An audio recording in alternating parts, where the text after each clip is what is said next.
next generation of Detroit sports media is here. Crunch Time is back on Woodward Sports. Join Jeff Iafrate and Booner Monday through Friday, 11 a.m. to 1 p.m. Taking Detroit sports coverage to the next level with massive interviews, viral moments, and the best live reactions. Get ready, Detroit. The young guns are taking over. Crunch Time on Woodward Sports. We're back. It's Crunch Time here on Woodward Sports on a Tuesday after Memorial Day weekend. Your host, Jeff Iafrate, my co-host, Booner. We got Alex on the sound. KG is fixing things and figuring stuff out like he always does, the MVP. And we got Caleb Czarnik on the ones and twos.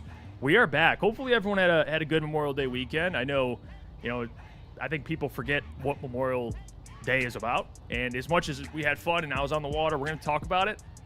We got to say how much we appreciate the ones who serve and allow us to talk about sports and yap about Kyrie Irving and Kawhi Leonard of the Pistons and yap about Blake Miller's rookie year. It's the people that lay their life down on the line for us. So that's what matters. That's what Memorial Weekend and Memorial Day is about. But let's have a great show today. How we feeling, fellas? Feel good. Good. It's weird that like a Monday off is always like, I don't know if anyone else gets this feeling, but like that Monday off, it's like an extra refresher. We only get it a couple times a year. But when it comes around, like the 3-day weekend, I think means more than anything. It's like, and again, Memorial Day, it's for, a really good reason why we are able to do that. But that Monday off is like something special. I'll tell you what. A Monday off is better than having a Friday off. Agree. Yeah, because Monday mornings are tough. You still get the Monday morning feeling like today on Tuesday. But when you get to the end of the weekend on a Sunday, you're going, I got to go back to work tomorrow. For us, it's like, we get to talk sports. But just more so waking up, getting going, making sure everything's good to go. It's like, oh, man, the week's starting again. Here we go. We're back in the grind. And then all of a sudden it hits me on Sunday night. Hey, wait a sec, Boone. You have another day where you can just relax. And on top of that, it's Memorial weekend, so you get like yesterday, you get like grilling out, barbecue, hot dogs, brats, burgers, all of that. It's like, oh my gosh, this is the greatest weekend ever. What was the weekend looking like for you fellas? How do you celebrate Memorial Weekend? There's only one thing you can do. If you're not grilling out on Monday, you're doing it wrong. Like, agreed. You're doing it wrong. You need to have brats, burgers, any chicken, ribs. Like, yeah. If you don't have a grill out on Memorial Day, I think you're just not American. I would say that. What are these people fighting for if you're not grilling on Memorial Day? Yeah, that's a fair take. You're celebrating people that died for us and people who served for us, and they probably, like my dad served, my grandpa, like they would tell you, like, grill out, like go have, like, enjoy the day. This is the freedom they fought for. Yeah. Yeah, and then in the same breath, I mean, Caleb didn't have water all weekend. Yeah, no, I mean, this guy's dealing with some adversity this weekend, huh? Yeah, it was Sunday. I was by my parents' house. I was golfing. I get a text from my mom basically saying, like, our water pump went out. So that whole Sunday and Monday was kind of spent fixing that up. I think they should have water back. But, yeah, it was definitely an inconvenience. But yeah, other than that, it was a pretty good weekend. Other than my family losing water, I mean, I felt pretty terrible. I felt bad because losing water, that's the worst. That's an essential. Yeah. Once water's out, you can't shower. You can't if you like wash dishes, like just the normal things. Go to the bathroom. People forget like, hey, you need water to flush your toilet.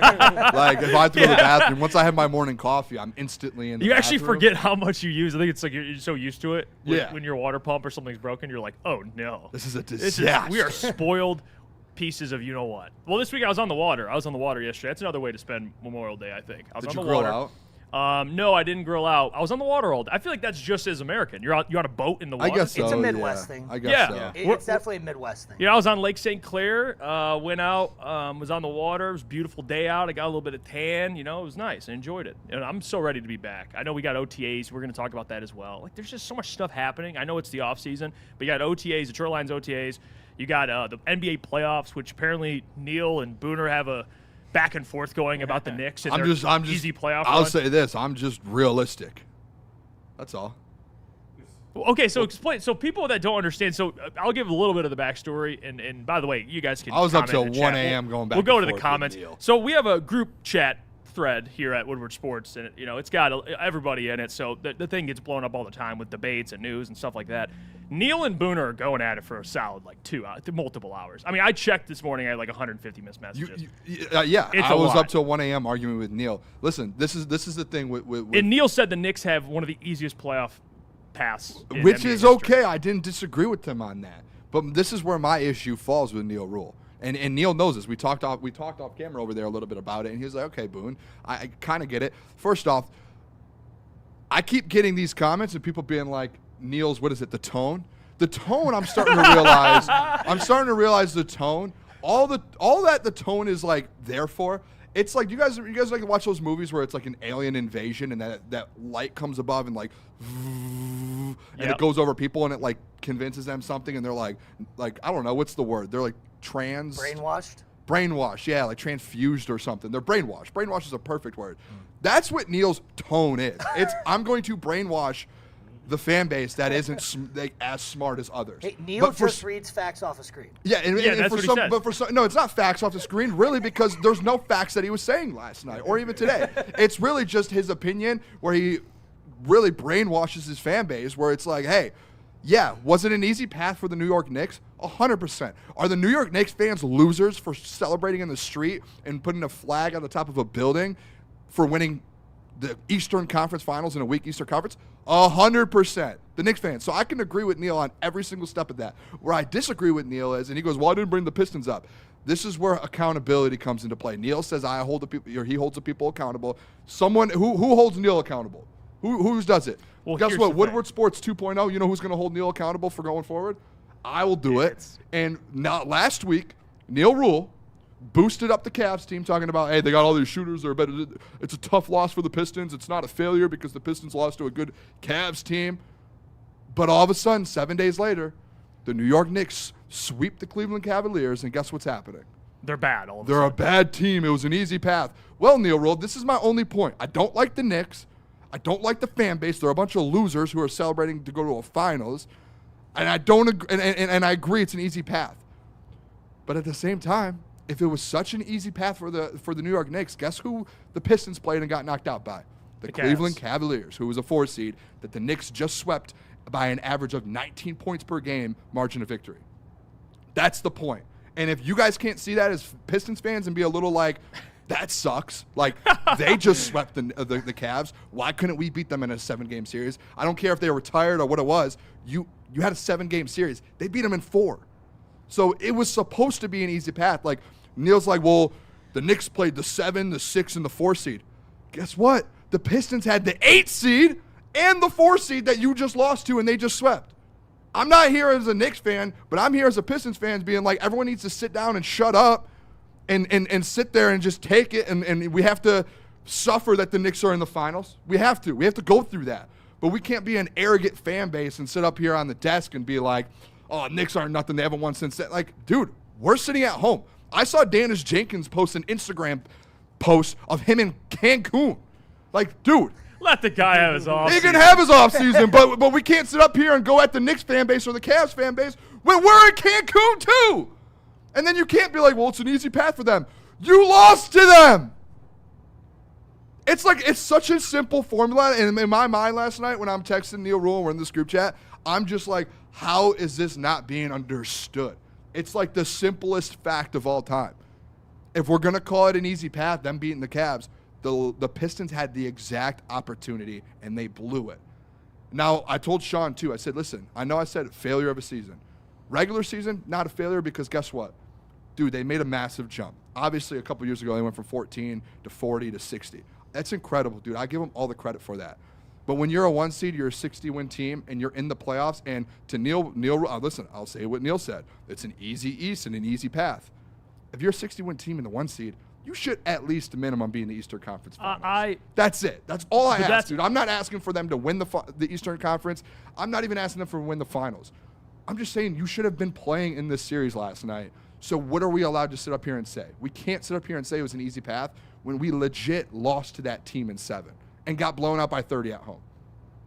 So, like, can we at least just be consistent? That's all I ask. See, I'll tell you where I'm consistent. I think the Cavs are a better team than what Neil's describing, obviously. They beat the Pistons, and I actually think the Pistons overachieved significantly. I don't think they were good enough to beat the Cavs, like we stated in that series. They overachieved this year. So I disagree with you in terms of making the Eastern Conference Finals, but I agree with you that the Cavs are better than what Neil says, and the Knicks deserve credit for what they've done in the playoffs. Agreed. I mean, they've had an easy path, fine. They've also swept 2 teams and beat.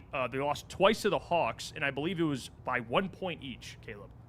Yeah. Those are the 2 losses. So they almost were undefeated if it wasn't for 2 points. And they only lost the first 2 games. They then went undefeated right after. Yeah, and too, like this comment right here. Shout out Chuck Brewer. He always tunes in. Shout out. He said, Booner, stop. We are so early in the process. Chuck, that's a whole different conversation. Yeah. That if I was like mad that they didn't win the finals, that's a different conversation. Neil brought that up to me too. Well, 7 first-round picks. You have a team that's 22 years old. Like, yeah, that's fine. But again, you are the 60-win team. You are the 1 seed, even if you are 22. But that was Fugazi, and you knew that. It was. So but you're at the end holding of the them day, to a 60-win If standard you were when going they to go at weren't. me and say, hey, they're at a different stage, right? Okay, again, they're not I'm not asking them to win the finals, though. I'm not asking them to win the Eastern Conference. My whole point is literally, it's as simple as can be, guys. It's so simple. Like, you have to hold your teams to expectations, right? I'm not saying hold them to an expectation of a championship in 2026. I know that's unrealistic.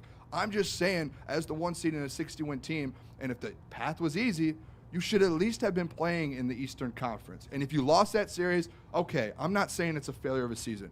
You made it there. But we can't say that this Cavs team was easy for the Knicks and it's an all-time easy schedule for them when you just lost to them. If it was that easy, you should have been playing basketball last night. I don't care what stage you're at. The 2 best teams in the East, in my opinion, were the Knicks and the Pistons. You lost and you didn't get there. So it's like, it's just that's a different conversation in my opinion. This is where me and you disagree, because I think the expectation for me before the season was to win a playoff series, and they almost won 2.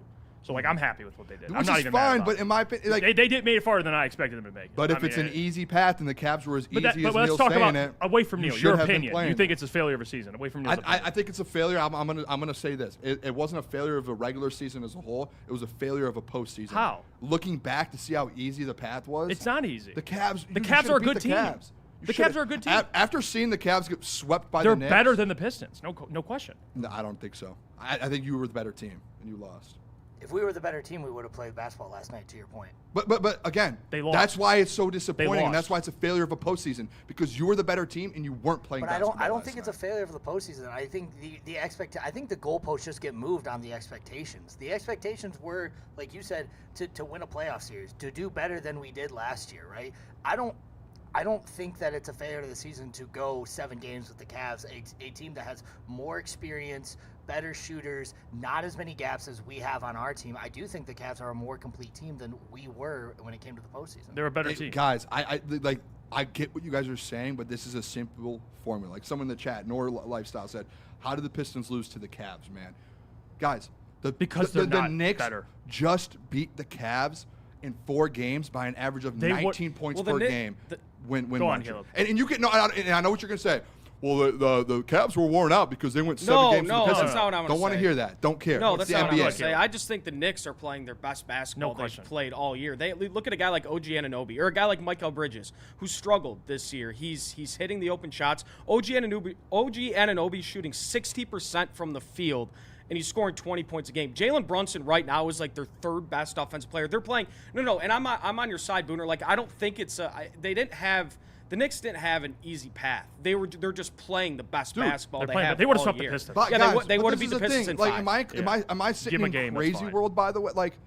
I think it's How are crazy to Pistons say. fan- but no, how are Pistons fans not after last night not looking at it being like, dude, how did we lose to this Cavs team? The Knicks just Because you're dismantled looking them. at how the Knicks match up with the Cavs and how the Pistons match I up think with you the should Cavs. have, but They're different. again, It's completely it's different. not like the Pistons lost in 5 games to the Cavs. The Pistons lost in Game 7 by 30 at home. Did you hear what you just said? You should have won that game. You should you have. j- did and you just hear what you just said? In Game 5, you blew it. Like there was multiple times in that series that you had opportunities to take over, and they didn't do it.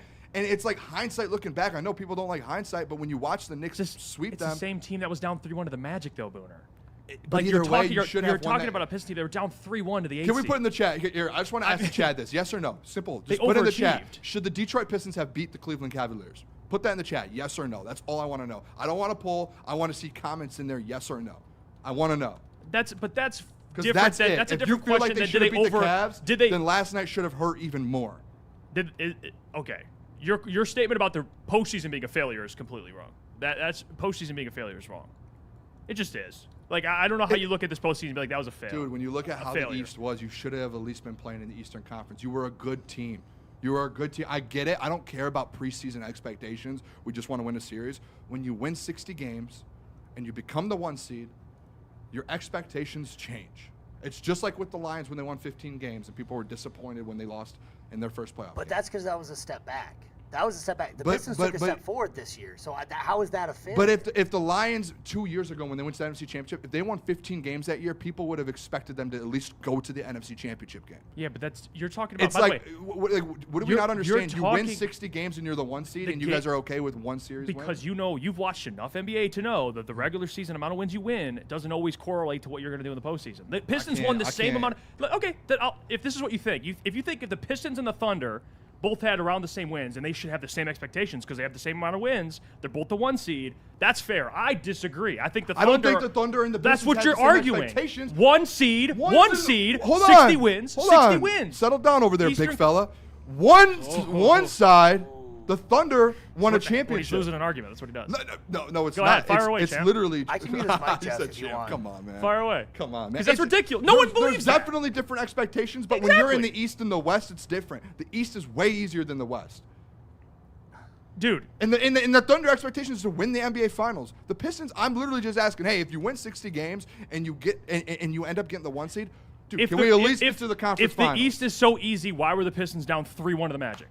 I'll keep going back to that, pal. Why was there two Game fair. 7 How series? were they? If How? the East is so easy, why was there 2 Game 7 series? That's what I'm saying. Multiple Game 7 series. Probably because your Pistons team might not have been as good. And the Sixers got lucky against the Celtics, but you think Celtics that's what I'm not would have gotten understanding. swept by the Knicks? Listen, it's literally, guys, we're getting so far off track to this. The whole point is that the Knicks just swept the team that knocked you out, and we have people up here getting mad at the Knicks and saying the Knicks aren't anything because it's an easy schedule. the right but takeaway. your Yes, that's team the takeaway. lost to the same team that they just swept. But that doesn't mean it's a That's failure. the Your issue. takeaway is this is my That's the takeaway. issue. This is my takeaway. The Knicks should be respected. They beat the Cavs, who beat you. It should go, and the East lined up exactly how it was. The Knicks were the best team, the Cavs were the second best team, and you were the third best team. Yeah. That's how it shaped up. That's what it is. Booner's trying to say that you should have beaten the second. No, I still would have the Cavs. And You were in Knicks. control, dude. You had a game 7 They got home blown game. out You had at a game home. 7 Yeah, real- home game. They got blown out at home. Real quick before we go to break, kind of to your point, Jeff. I ain't say that with the $2 shout out. He says Shout out. Knicks hate makes us diminish what they're actually doing, like That's how it good is, they've though. played. That's It's how like it if the is. Packers did anything, people Yeah. would be crapping on it. Not that it's directly like that, but people hate the Knicks. It is what it is. I don't I care can't believe about this turned on me when I was trying to go battle with Neil Rule. And because you took a route that no one's with you. on. a route? What are you I'm with you. talking about? You It's said that clear. the postseason was a failure. Yeah, you went to It a is! completely Dude, different. you're a 1 seed! Okay, step forward Dude, for you like- won 60 games, and you're the a Thunder 1 did as seed. well. So we're gonna hold them to the But same no, standard. But you can't be like it's okay to get bounced in the second round when you won 60 games. On a as rebuild a year. franchise, hold on. As a franchise, it's awesome because you took a step forward. It's massive. But when you're in the playoffs and you're a 60-win team in a conference, dude, you can't just get bounced in Game 7 at home. Hey, you're a good team. You're a big betting guy, Chuck Brewer. Go look at the Vegas odds, Jeff. Knicks, Cavs, Celtics were all favored over Detroit. You're a big betting guy. Why'd they think that? Number 1 seed. Knicks, Cavs, and the Celtics. Why'd they think that, Booner? They were the number I 1 don't seed. know, but you had. But Vegas knows. But at the end of the day, you were a favorite in Game 7 at home because they weren't the better team. They got to blown win. out. You were a favorite though. They If you want to got pull the blown Vegas, They got blown play out. with me in Vegas, bud. You want to throw that out? You were a favorite in Game 7. They got blown out. You were a favorite in Game 7, and you lost by 30, and you were favored. You made my argument. They got blown out. So they weren't the better team than the Cavs. Let's go to break. Planet Come on, Fitness. man. Hey, maybe be better. If you win 60 games, hey, Planet Fitness is for everyone. Knicks swept them. Why couldn't you? Over 2,700 clubs nationwide with 50 in Metro Detroit. Access to the Black Card Spa where you can recover with the hydro massage and other innovative amenities. Bring a free guest also anytime. Just $24.99 a month. We're all strong on this planet. Planet Fitness.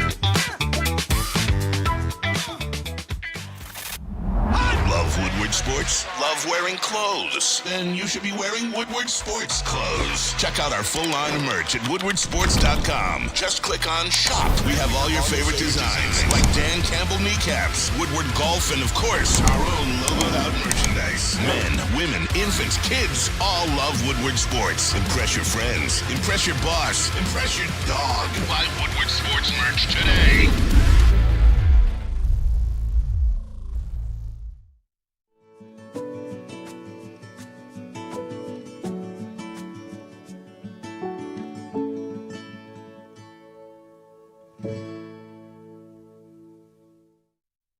Woodwardsports.com and click on Shop. Get the latest in Detroit sports apparel and exclusive Woodward Sports gear. Woodwardsports.com can get the whole team outfitted. Love the Pistons, Red Wings, and Tigers? We got something for you, too. Shop online at woodwardsports.com.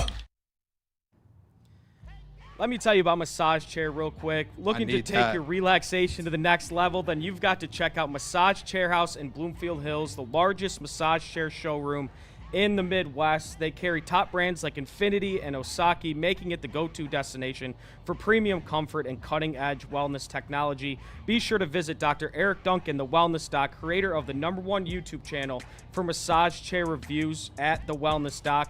Book your visit today at massagechairhouse.com or simply scan the QR code on your screen. Massage Chair House, your ticket to ultimate recovery and relaxation. We're back. It's crunch time. Woodward Sports, 11 to 1 weekdays.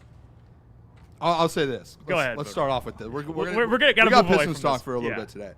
I will say we talked to the boys during the commercial. Maybe I'm going too far on the failure for the season. You're way too deep in that hole. Too far. Let's.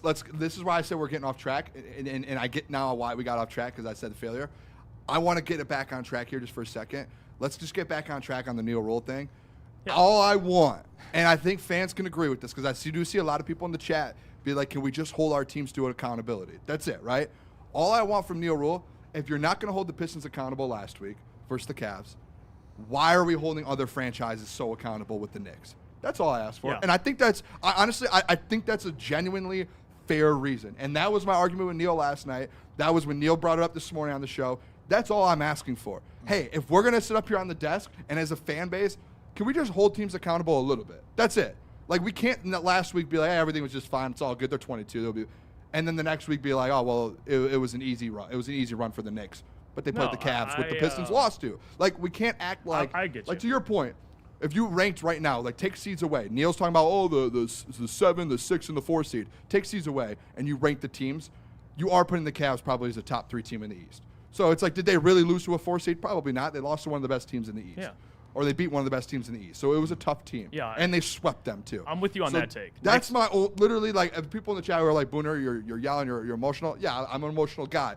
But I just want accountability. That's it. And I think as a fan, I think it's fair for fans to have a little bit of accountability for their teams. Like, if you want to win a championship, you have to put the pressure on your teams a little bit. And that's what it is. It's like, hey, let's stop worrying about what the Knicks are doing. And let's maybe hold our own franchise accountable just a little bit. Let's get to the Pistons. That's it. Let's get to the Pistons. We have 2 players we're going to talk about today that deserve to be mentioned in praise. Cade Cunningham, Jalen Duren, both made All-NBA teams. Shout out.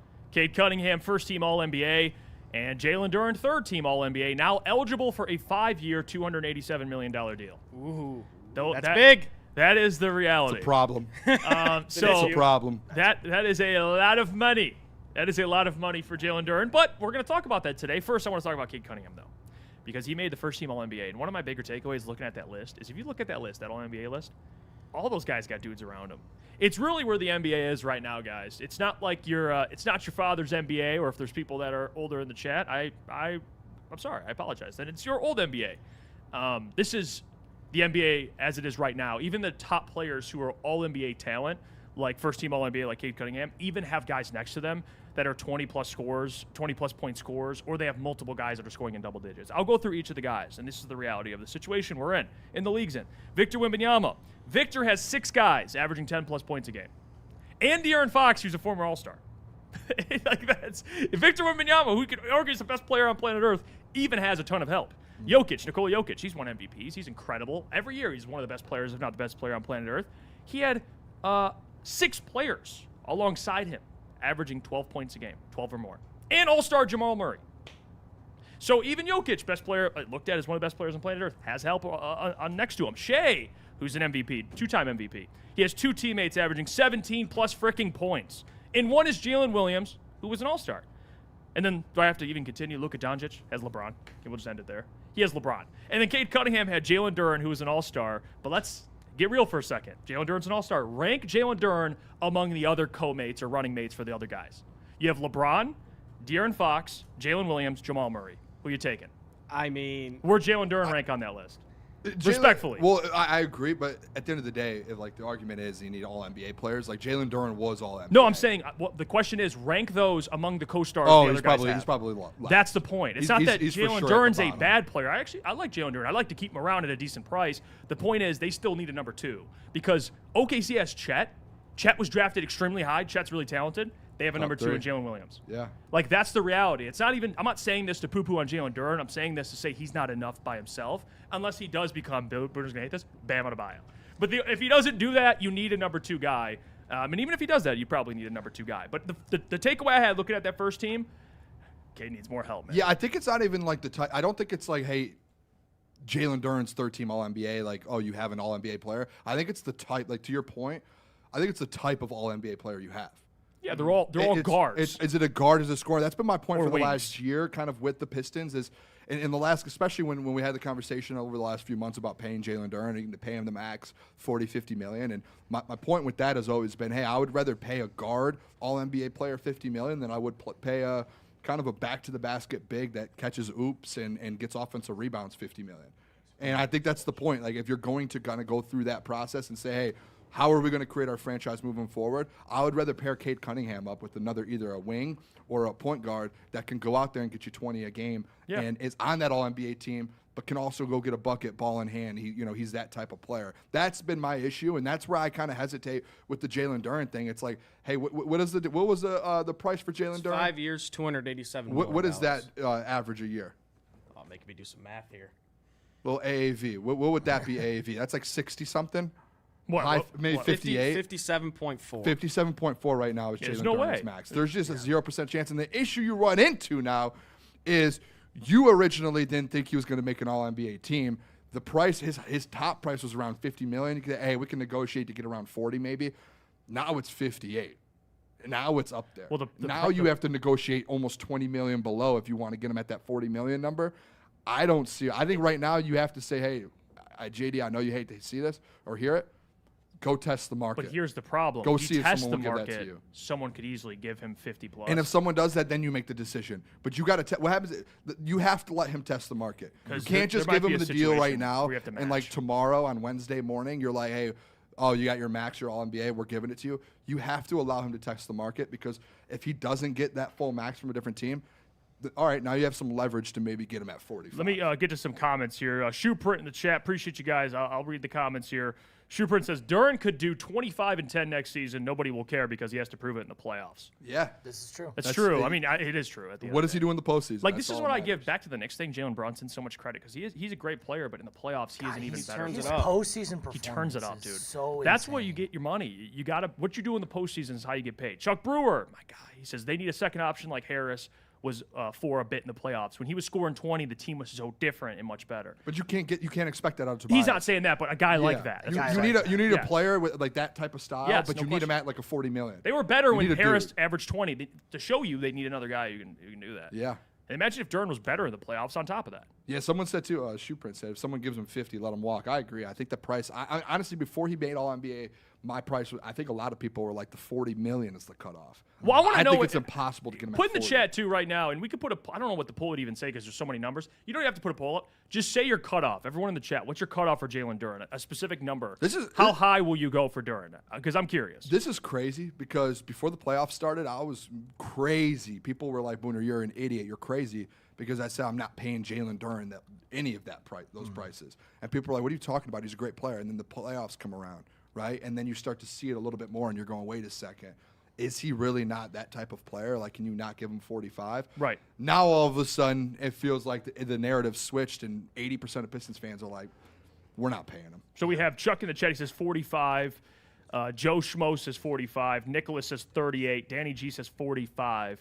So it's around the number we were kind of talking about. I think I'm cool with around the 40 number. I'm okay with that. I think that's probably my max. I think 43. Yeah, around 40, I'm not going to push it too much. I don't think it's realistic to say 30 or 35. You're not doing that. He's not doing that. Because Jared Allen makes 30 and he signed it years ago. Like even 45 scares me.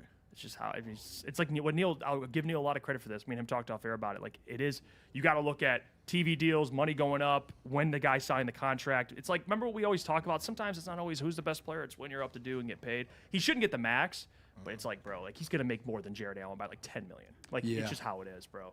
But again, that's the risk you're gonna have to take, and it comes down to: are you with that money? Are you able to pair Cade with someone else? If you do pay Jalen Duren that. It's true, yeah. And if Trajan Langdon feels confident that he can do that, then you could start having that conversation and you could feel comfortable and you could say, all right, we'll give you 45.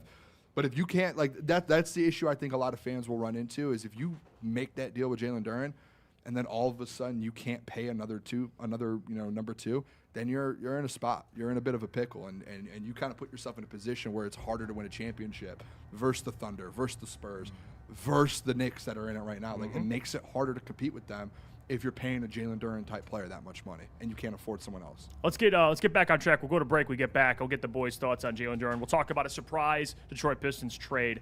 There's an NBA insider that's saying the Pistons are connected or might be connected to this player. We'll talk about it. But first, got to hear about our friends over at Thrive. Thrive, man. We need to get Jalen Duren some Thrive. Most people think energy comes in a 16-ounce can full of sugar and neon-colored liquid.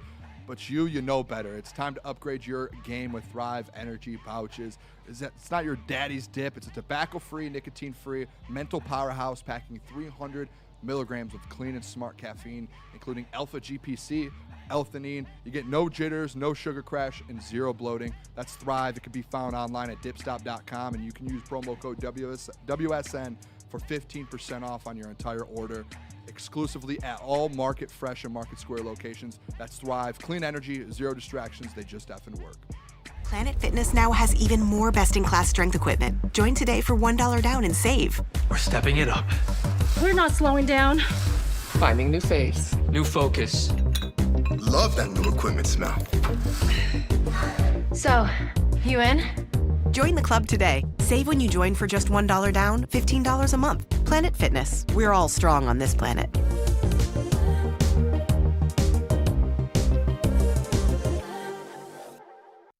No one gives away more cash and prizes than Woodward Sports. You don't believe us? Here's our latest $10,000 winner. You know, you guys posted, hey, if you guess all this stuff right, we'll give it's $10,000. I'm like, okay, well, why the hell not? And the winning doesn't stop there. How about our Outkick Your Coverage winner? I think you won. We got Tully, everybody. This guy's got a hot girl. Bigger prizes, bigger giveaways, cash, merch, tickets, and more. All from the biggest sports network in Detroit. No one does it bigger and better than Woodward Sports. Make sure you're following, liking, subscribing on Instagram, Facebook, X, and YouTube for your chances to share in the winning. From Detroit's #1 sports network, Woodward Sports.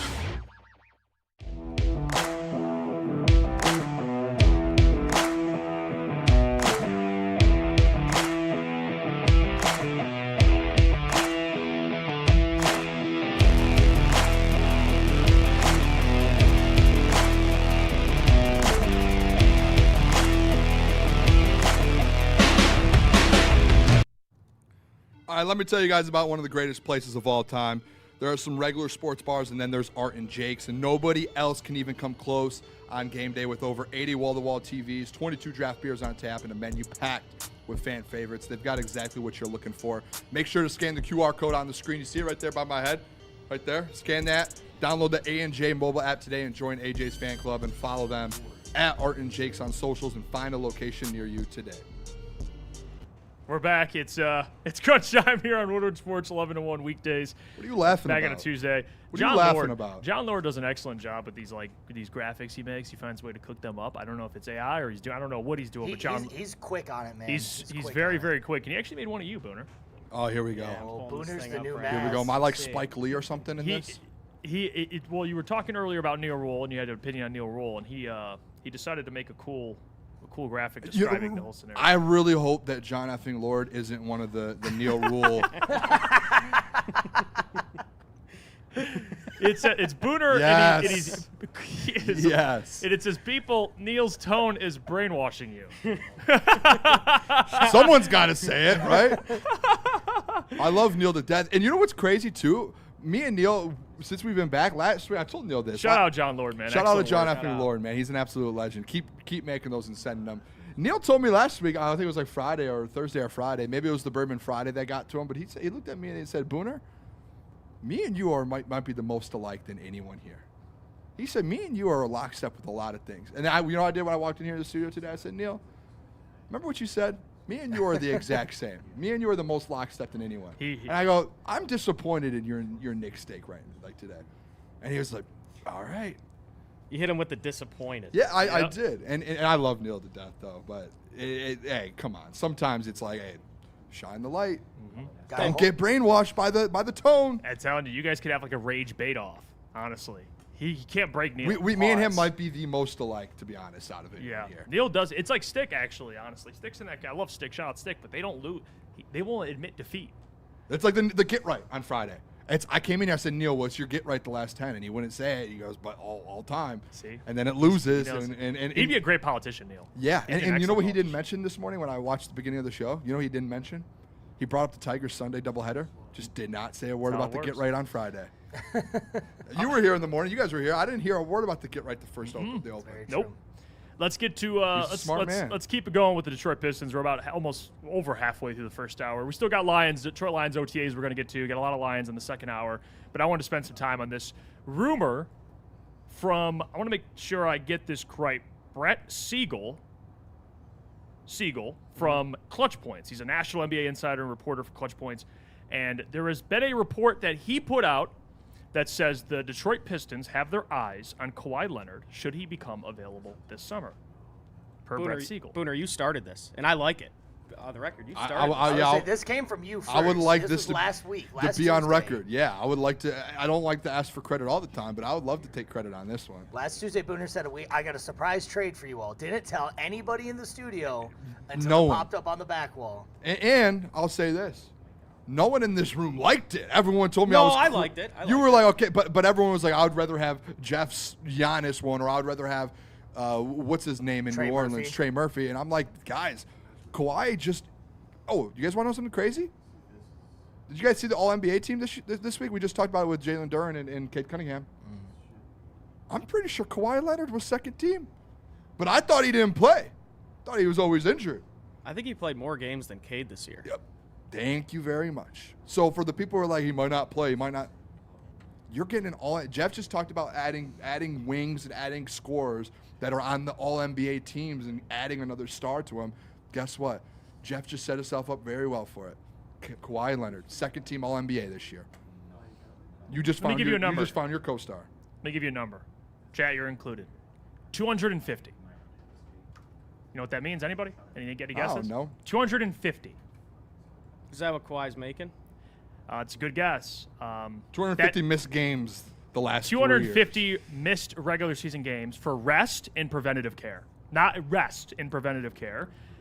With the Clippers, 2019 to 2020, his first 4 seasons, he missed 151 regular season games, largely sitting out due to what?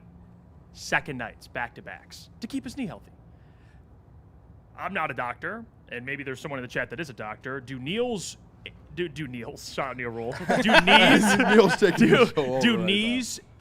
just get better with age, or how does that work? Well, I mean, you're a doctor. You can answer that. Well, I don't know. I'm a doctor. Yeah, you're the closest thing to a doctor. Dr. Booner. What's that mean? Do knees get better with age? I'm the dumbest guy in this room. Do knees get better with age, you think? As somebody with bad knees, no. No, they don't. So how is it he plays 1 season and we're all saying this guy would just make the most sense? But I do want to know, like, if you're going to sit there and say knees are an issue, they get worse, then how did he play more games than Cade Cunningham this year? Can you tell me that? So we're going off just recently.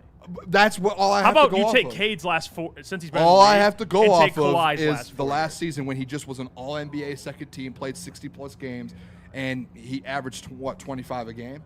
I'm going off recency, right? It's just like the argument that people hit me with all the time. Booner, you're only as good as your last game. You're only as good as your last season. Booner, in his last season he played. It is obviously very intriguing. Like, I'm with you. Like, Kawhi Leonard would fit perfectly on this team, but it definitely it's a huge risk. I mean, depending on what you're giving up, I'm assuming maybe like a Ron Holland would be that package in that package. Probably a Karras, Duncan, couple firsts. Like, you might not give him the biggest trade package, but it still is a risk. You're putting a lot of money into this guy because he does make probably what, $50 million a year. But again, 2 like, years. It's a 2-year deal. You're good to go. Yeah, after. You can even trade him next year at some point. I think this is a trade rental. that could go, like, if it does happen, it can go really, really good, like championship really, really good, or really, really bad where he plays 40 combined games the next. Okay, the next so 2 let me years. ask you guys this though, because it's the same thing with the Jalen Duren argument with Jalen Duren and like, hey, who cares what he does in the regular season? If he's healthy for the playoffs, like if he plays 50 games and yeah, you don't get him for 30, whatever, as long as he's healthy for the playoffs, which in his career, he's typically healthy when they're in the playoffs. He makes sure that's why he does rest. It's like, hey, I'm going to make sure I'm healthy for when my team is in the postseason. I would rather have that. And if like you're looking at players to add to this team, what's the thing that we keep talking about with adding to this team? It's one, you want three or two-way players, right? You want a guy that can defend, but you also want a player that can score at a very high level. Who is the best player that potentially is available when it comes to that this offseason? It's potentially Kawhi Leonard, where he's one of the best defenders in the league. Someone in the chat just put it.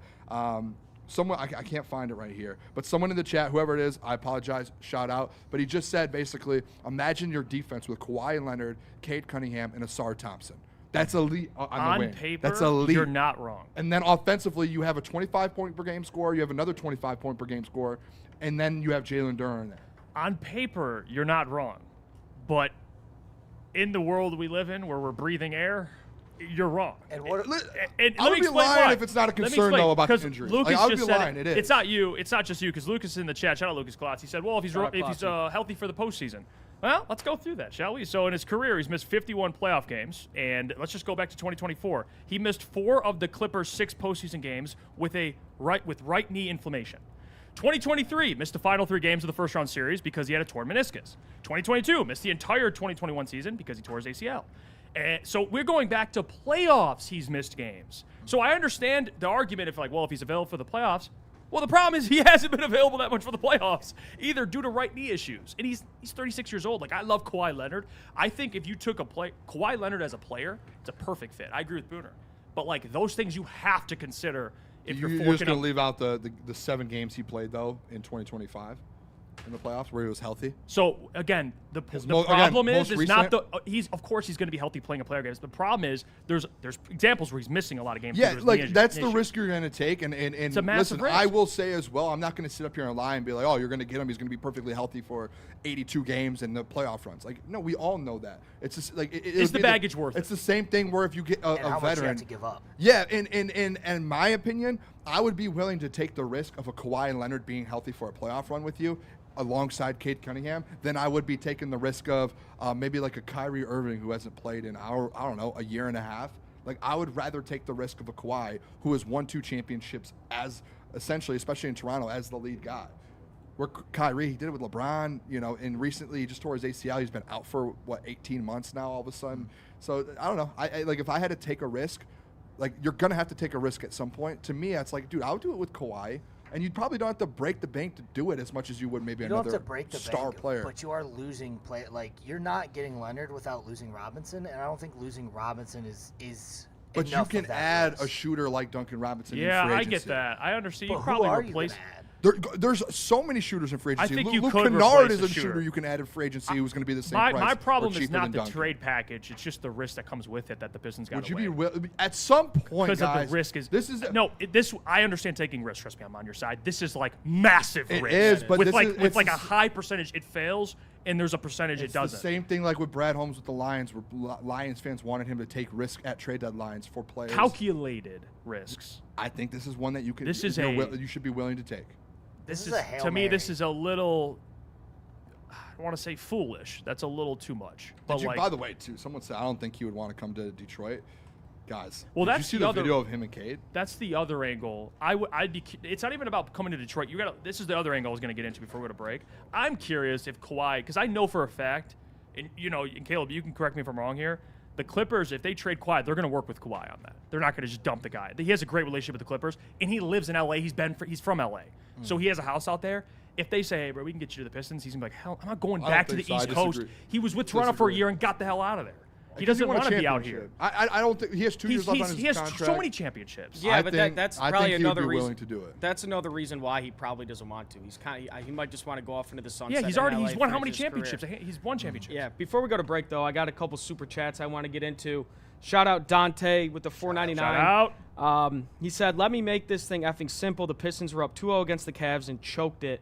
But also, Cade wasn't 100%. Also, the Knicks can win it. They can win it. I do agree. They can, man. They're playing amazing. I still pick the West, but I respect the Knicks. They'll make it a series. I bet it goes like 6 or 7 games. Yeah. I bet it does. And then shout out, I ain't say that with the $2. He's talking about Jalen Duren. He says, he's your third guy. I wouldn't do a max. That's fair. Yeah, I mean, a Kawhi Leonard and you extend Jalen Duren offseason, I think that'd be a pretty good offseason where Jalen Duren's your third guy. Yeah. I like that. That's why I think the vision, right? I'm glad, you know what, I'm going to say this. I'm super glad there are smart fans out there that actually understand, like, one, the right moves, and 2 months ago when I was getting hate for Jalen Duren saying he's not your number 2, that there's actually smart fans who are like, you know what? I can go back and be like, yeah, you were right on that. Like, that makes sense. I'm glad we actually have a fan base that can comprehend that instead of being like the whole Neil Rule Knicks argument. And then I got 2 more real quick. New Orleans Lifestyle 98 with the $4.99 shout out. He says, don't want him at all, especially at the cost of giving up assets. Strong pass. I take Zach LaVine, who's a free agent. He's missed more games. I mean, what are we doing here? I'm consistent. If you're going to come at me with that, at least have a player that's healthy. Zach LaVine's missed a bunch. That's why I haven't said Kyrie, because Kyrie's another one. Tough one, yeah. Is that it? One more from the Purple Puma. Shout out for the $2. He says, this is no different than the Lions getting Max Crosby. It's different. Max Crosby was one of the more like. Max Crosby never missed a game. Yeah, he was mad until last the Ravens' year. Mysterious failing a physical thing. Well, at the end of the Raiders, when they were done, they were like they didn't want him to get hurt, but he already had like that knee situation. He wanted to play through it, and he was mad that they told him to he's sit 27. Out. That's not the same. I respect it, but it's not the same. Not the same. Can I ask you real quick before I know we got to go to break? I just want to say, and I just start dropping in the chat. I know we're going to Lions. Drop if you don't want Kawhi, who would you trade for? Yep. That's all I want to know. If you think that's unrealistic, then tell me who. I'll give you something that's realistic. Supreme Lending. You should check them out. Great friends over with us over at Woodward Sports. Buying a home or refinancing is a massive decision, just like trading for Kawhi Leonard. But in sports, you need the right team behind you. That's why we're proud to welcome Supreme Lending to the Woodward Sports family. As a full-service lender, they boast a 99% close-on-time rate and a 97% customer satisfaction score. But here's the game changer. When you apply for an eligible loan, mention Woodward Sports. You receive up to $500 off your appraisal. To score this deal, call the numbers on your screen. Talk to Chad and Chris at Supreme Lending today. I hate to tell you, energy drinks, but you're about to be crushed. Thrive nootropic energy pouches are here to change the game by delivering steady, focused performance in a clean white pouch for a fraction of the cost. And unlike other brands, Thrive comes from an American company that's been leading the way for over 30 years. So stop drinking gut rot energy drinks and why don't you thrive for a change? It's just better.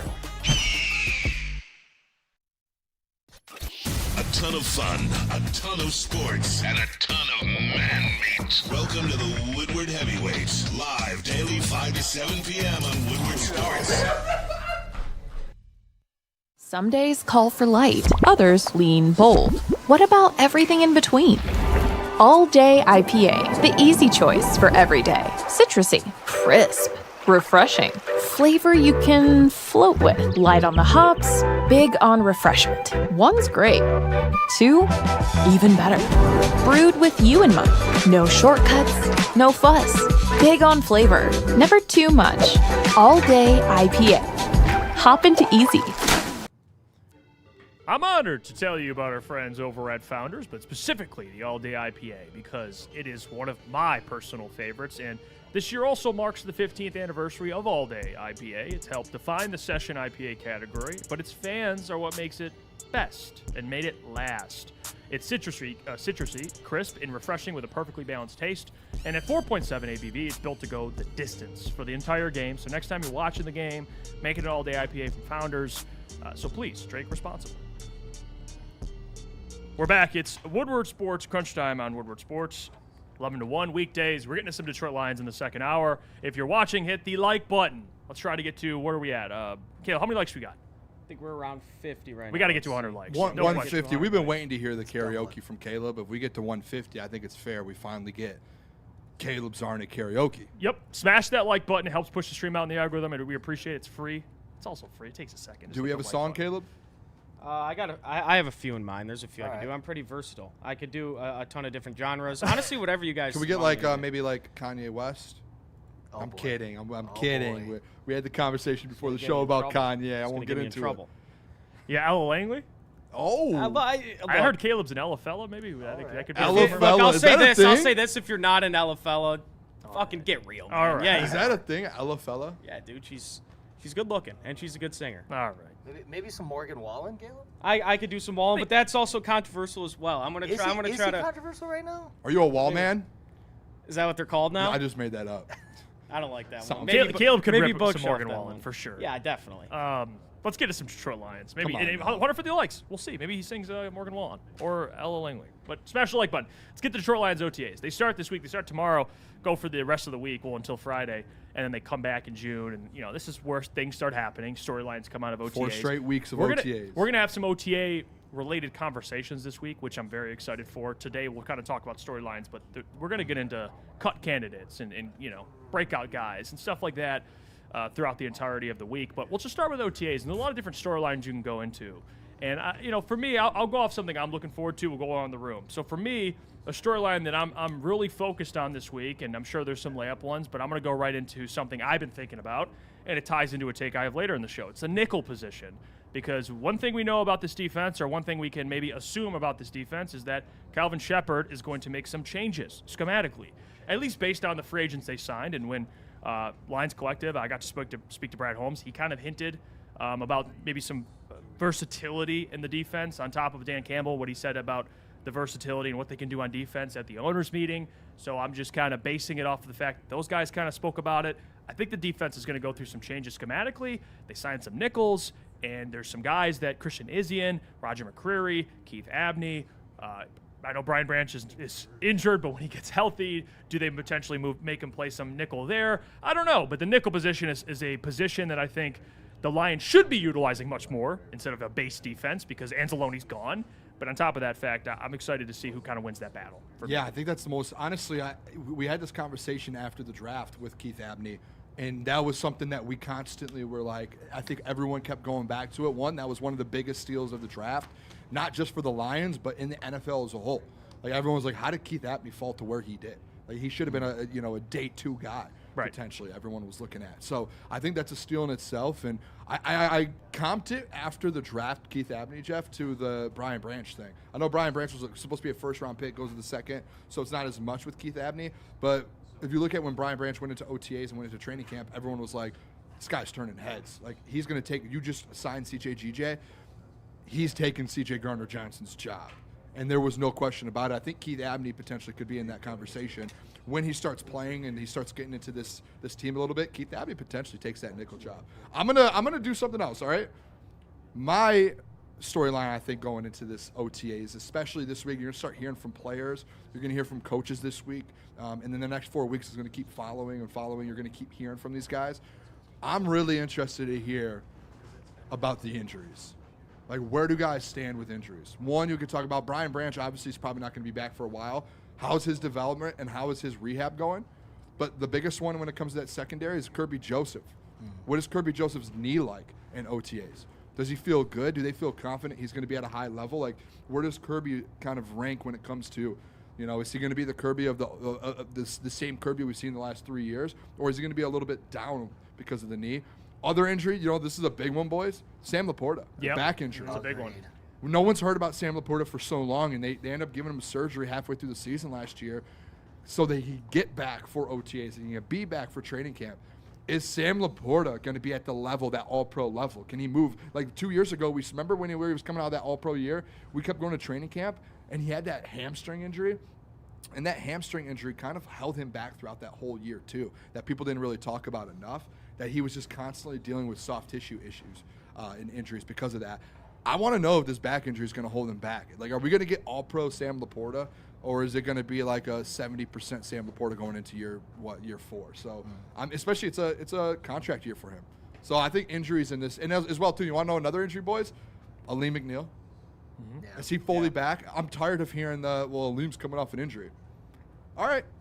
So he should be good in OTAs. Like, he should be good to go. That's what I want to. That's what I want to see. I want to see where these injuries stand with this Detroit Lions team right now.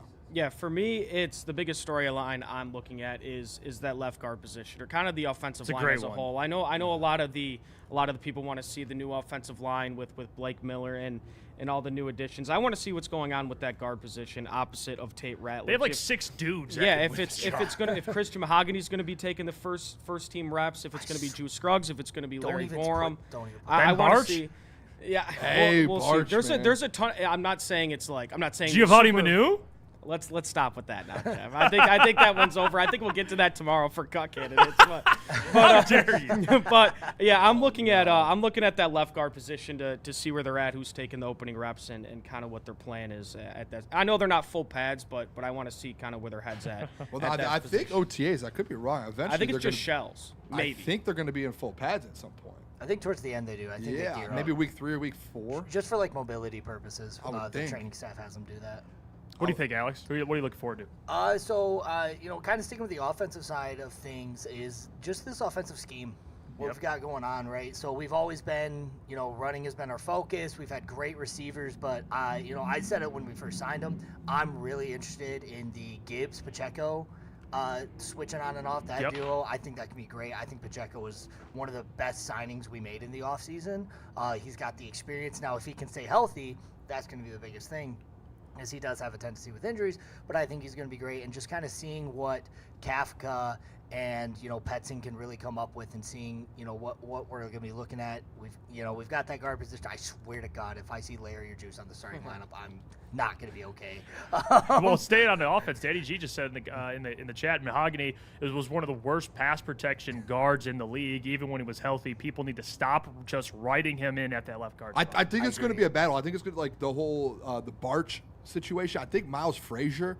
I know we talked to Justin Rogers. I brought Miles Frazier up to Justin, and Justin said, I don't know, when he was in, the film wasn't great. I know they scored, but the film wasn't good. Yeah. I still think Miles Frazier, though, the size that he has and the experience he has coming out of LSU and kind of his whole career, dude, I do think Miles Frazier has a good chance. You're hoping for a year 2 jump. Yeah. And someone has to have it. Like, there has to be one of these guards that comes in and it's like just kind of a wow factor. And especially if you're going to be in between Cade Mays and Panay, it's going to help someone out. I want to throw out there just offensively. You kind of brought up the offense. I do want to throw out there Drew Petzing. Yeah. That's the scheme he's talking about. I'm interested because last year, with the whole offensive coordinator situation with Johnny Morton, remember OTAs? Like I was telling Jeff, like there was that conversation to where Jared kept going to the media at the very beginning and was like, we're just working out some wrinkles. We're just kind of getting a feel for it and everything. And they weren't getting along with Morton. There was a little like feeling of where you're like, is this good or not? But we all kind of were pushing it. I was pushing it. I was like, it's going to be fine. It's going to be fine. And then obviously it didn't work out. I'm interested to see after, especially week 1. I hope that Drew Petzing speaks to the media this week, and I hope we get to hear from Jared. And I want the media. I'll text the doc and I'll text John Macron to see if he can actually ask some of those questions about the building of this new offense and how it's going to look. Are they going to change a lot up? I'm interested to see how they feel about that. I think that might be one of the biggest storylines. If we're actually talking about like number 1 storyline, I think it's the Drew Petzing hire. Yeah, I really do. It seems like the players like anytime a player's been talking about Petzing, it seems like they've liked the mind, what he's like, his concepts have been good. Mm-hmm. So it's gonna be interesting to see during the OTAs like what it actually in execution, and also the working side by side with Mike Kafka. Right? We have a poll up in the chat right now. What are you paying attention to the most in Lions OTAs? Offense or defense? 85% of the chat thinks defense. And I would say the scheme part for the defense as well, based on my nickel comments too. Like, what are we rolling out schematically here on offense and defense? I mean, are we going through, we running more nickel packages? Are we going back to base with 3 linebackers? Who's a third linebacker? How are we doing that? How's that working? So, yeah, I'm with the chat on defensively, that. Also, edge DJ Wanham and Derek Moore. Yeah, it's hard. It's hard to see those guys up front until they get pads on. That's going to be the big thing. But I guess then you can see the one-on-ones where they're developing to. Like, what is their what's this? Like you said, the scheme with it. Like, how are they going to work those guys in? What are they going to do? So I think that's going to be an interesting kind of part of this too. The DJ Wanham, Derek Moore situation. Let's see. Steve Wild says, "Come on, saying a 5th rounder is another branch. LOL. That's not a." Well, you didn't hear what I said. No, he was. Yeah, I think he was responding because he thinks he said Keith Abney is not Brian Branch. No, yeah. Well, that's because he's responding to what I said. I'm not saying he's Brian Branch. I know what you're talking saying, about.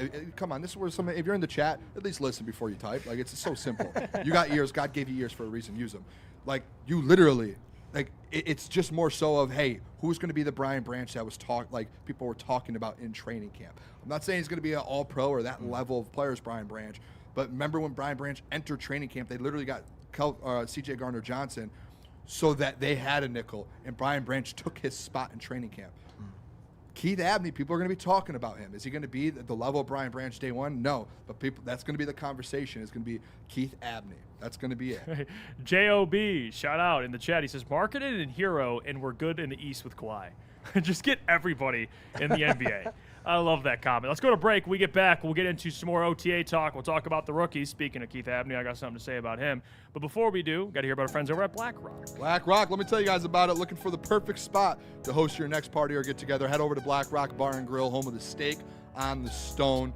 I bet you Keith Abney likes some good steak, and especially cooking it on the stone. Whether it's a graduation party, baby shower, rehearsal dinner, or your next big watch party, BlackRock has the food, drinks, and atmosphere to make it unforgettable. And the best part about it, they do have literally something for every single person. Cocktails, mocktails, salads, burgers, steaks, they have it all. Book your next event today at BlackRock Bar and Grill and find a location near you at BlackRockRestaurants.com.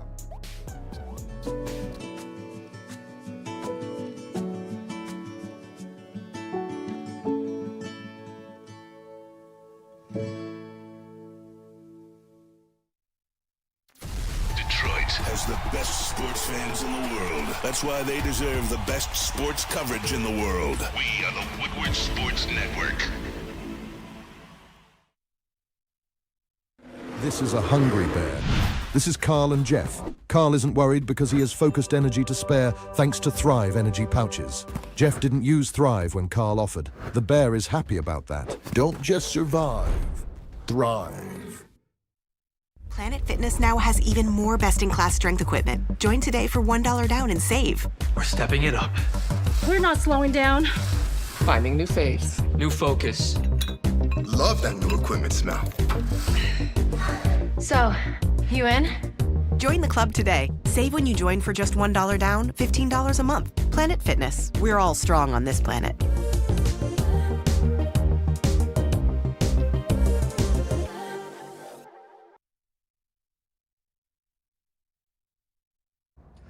All right, so we got some breaking news. Stop paying full price for your favorite greens. Take a break, and we're going to be saving big here at Loom Cannabis. Right now, you can get a whopping 30% off. That's right, I said that again, 30% off your entire order when you use promo code WSN30. And if you're new to Loom, you'll get a free shakeouts just for stopping in. You can find them now at loom.com or any of Loom's 40 locations.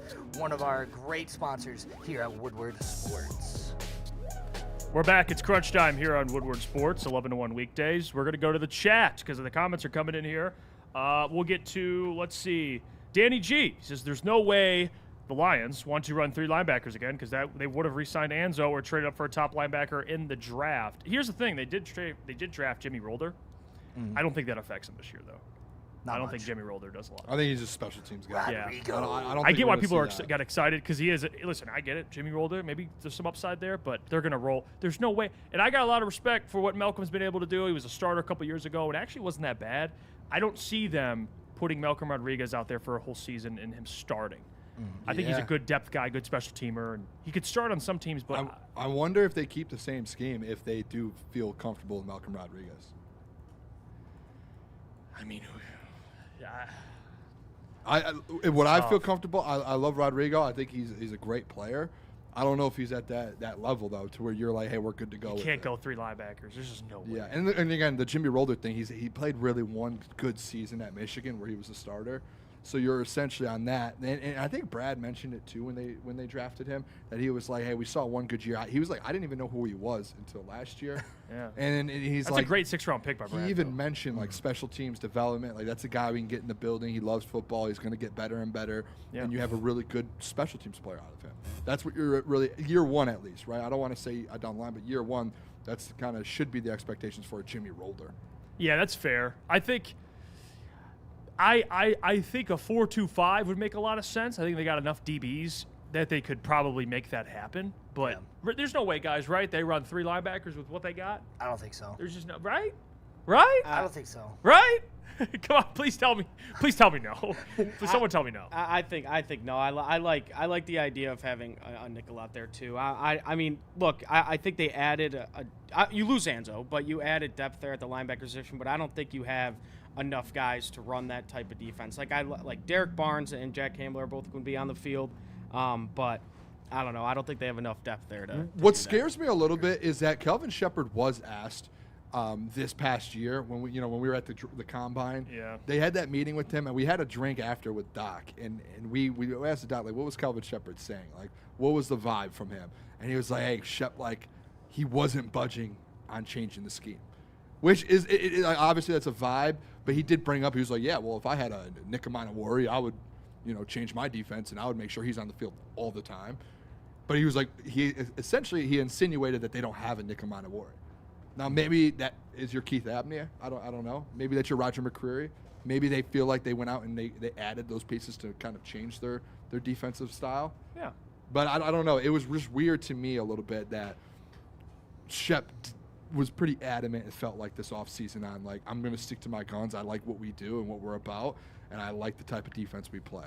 Well, the problem, and here's where I'm confused, and maybe we'll get more clarity this season, is Shep believes in his scheme, but he's also stated, if I'm not mistaken, that his scheme is the ability to be flexible and game plan week to week. He said that, I think, at the beginning of last year, where it's like, we're always going to be game planning to what the offense is doing. So you're like, okay, so they're flexible, but then you look and they're running base for the whole year, and you're thinking, well, maybe that's because they had injuries. Yeah.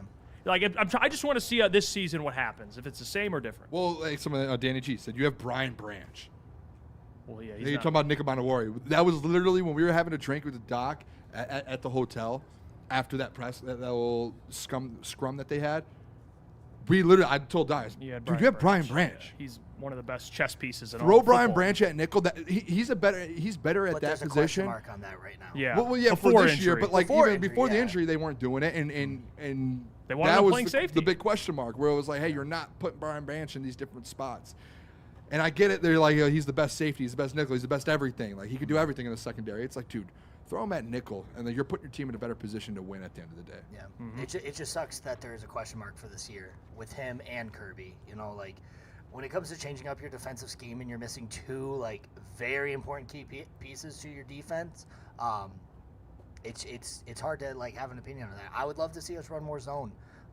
You look at defenses last year, Seattle's, Texans, a zone defense definitely took off last year, and I would like to see us adapt a little bit more to that style. Yeah, someone just put in there, speaking of the Seahawks, what is it, Eduardo?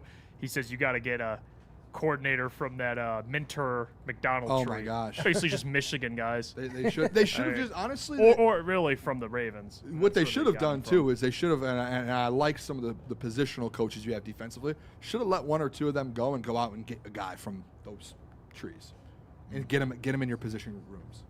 That's what they should have done. If you're not going to move on from Kelvin Shepherd, hey, at least go find someone in the Ravens or the Seahawks room, and like a guy that's young, like and isn't getting a boost up. Hey, what are they doing? Come over here. Come to Detroit. Tell us what they're doing. To be fair, give us the secret sauce. sauce. I'm just playing devil's advocate. That's probably what they thought Calvin Shepherd was. Young, he was part of the scheme. Yeah, but he was part of the scheme, but he wasn't part of a scheme that was one of the best in the league. Fair. That's where I think it's like, hey, let's go pick an apple from each, the best defenses in the NFL and bring them in. Yeah, I mean, I'm all for. I know the Eagles did it. They're like, let's go get all due respect, a dinosaur, Vic Fangio. Yeah. Let's just get a dude who's been a defensive coordinator longer than a lot of us in this room have been alive. Well, they tried that with Johnny Morton. Look how that turned out. Yeah, well, it feels like that works more on defense for some reason. I think. Yeah, but Johnny Morton. The thing with Johnny Morton really wasn't an OC. Like, he was nothing. Passing game coordinator. The Eagles got Vic Fangio, who's had success in the guys just had good. I remember he was with the Bears, bro.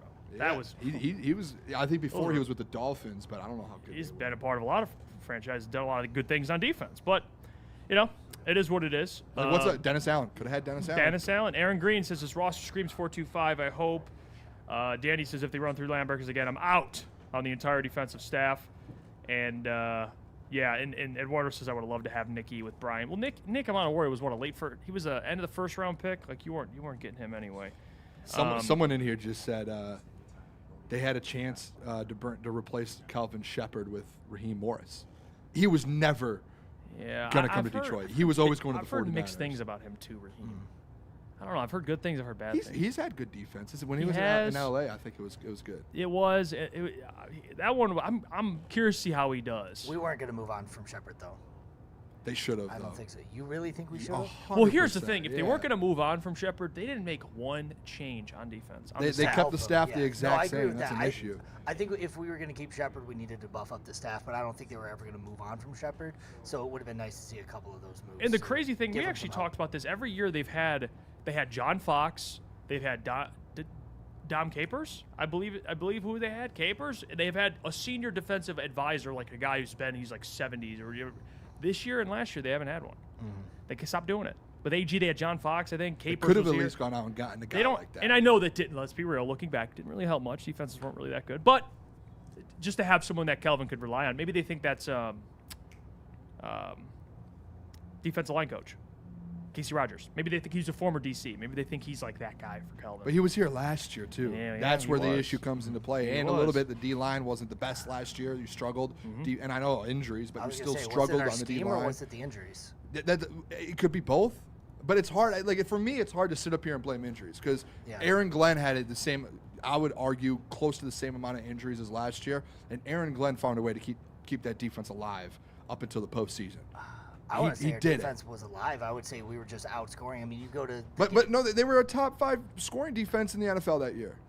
That's where it's like, hey, you found a way. And, to Jeff's point, he was like, in the playoffs, it's going to hurt you still because you are out, guys. But you still, throughout the season that bill was going to come due. It was, but you still, we can all admit that year defensively, they found a way. Even when Hutch went down, they were still somehow finding ways to get stops. But we whole had teams Kirby under 20. And we had Branch. We had those players. Those are the players that went down last year. Was Kirby, was Branch. But the year before, you had Aiden Hutchinson. Here's the problem: is you can go down Kirby the line. was out, which was a big deal. Enzo. But Brian played in 12 games, and they still stunk. That's true.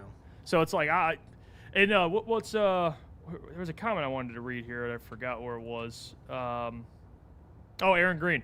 I would do unspeakable things to get Jim Schwartz to come in as a special assistant. Oh, my gosh. But I think if he does that, he loses his check, I'm guessing. Yeah, I know. But Jim he gets Schwartz would be unspeakable things, apparently. Jim Schwartz would be like the Vic Fangio counter to the Eagles. Like, if you bring in Jim Schwartz, that's a Super Bowl. Would you guys have fired Kelvin Shepard if Jim Schwartz was like, I'm coming back? 100%. To be It's DC. not even 100%. To be the DC? Yes. Okay. 1,000%. I think the whole chat, I think we all would. I think that's a 100% hit rate. If you ask Jim Schwartz, like if he was like, do you want to hire me? Or I asked him, would you like to come to the Lions? Before he even said, yeah, I'd have Calvin fired. Before the yeah even came out of his mouth. It would even have to finish the word. And Calvin's out, Jim, you're in. And that's only, we've seen Jim coach top defenses plenty of years. The resume speaks for itself. Resume speaks for itself. That Browns defense, I know they weren't great the last few years, but that defense was like top 5. Anybody in the who league. can make Even something with great Garrett, from the Browns is great. Yeah. Let's go to break. We come back. We'll get into the rookies, OTAs. But first, I got to tell you about our friends over at, are we on BlackRock? No, Pure Psych. Pure Psych. Shout out Pure Psych, man. Shout out to them. I need Pure Psych. Everyone does, okay? And you're not alone. Men, women, doesn't matter. You need Pure Psych. And we talk about sports every day in this business. Wins, losses, pressure, expectations, but real life, it's not always easy. At Woodward Sports, you're never alone, and neither is your mental health journeys. Pure Psychiatry provides personalized psychiatric care designed specifically for you, not a cookie-cutter plan that applies to a lot of different people. It's for you specifically.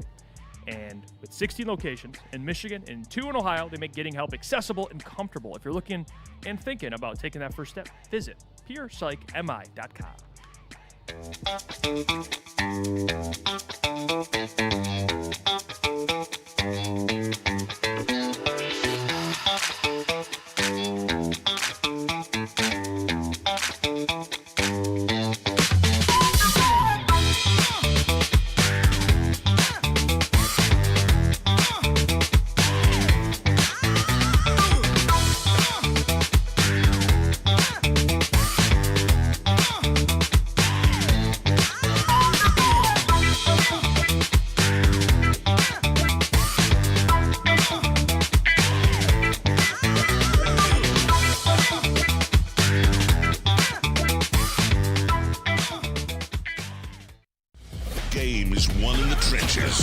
Big fellas don't mess around. The Woodward Heavyweights on Woodward Sports.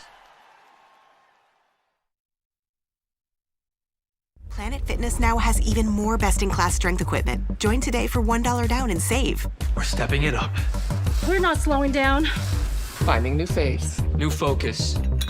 Love that new equipment smell. So, you in? Join the club today. Save when you join for just $1 down, $15 a month. Planet Fitness. We're all strong on this planet.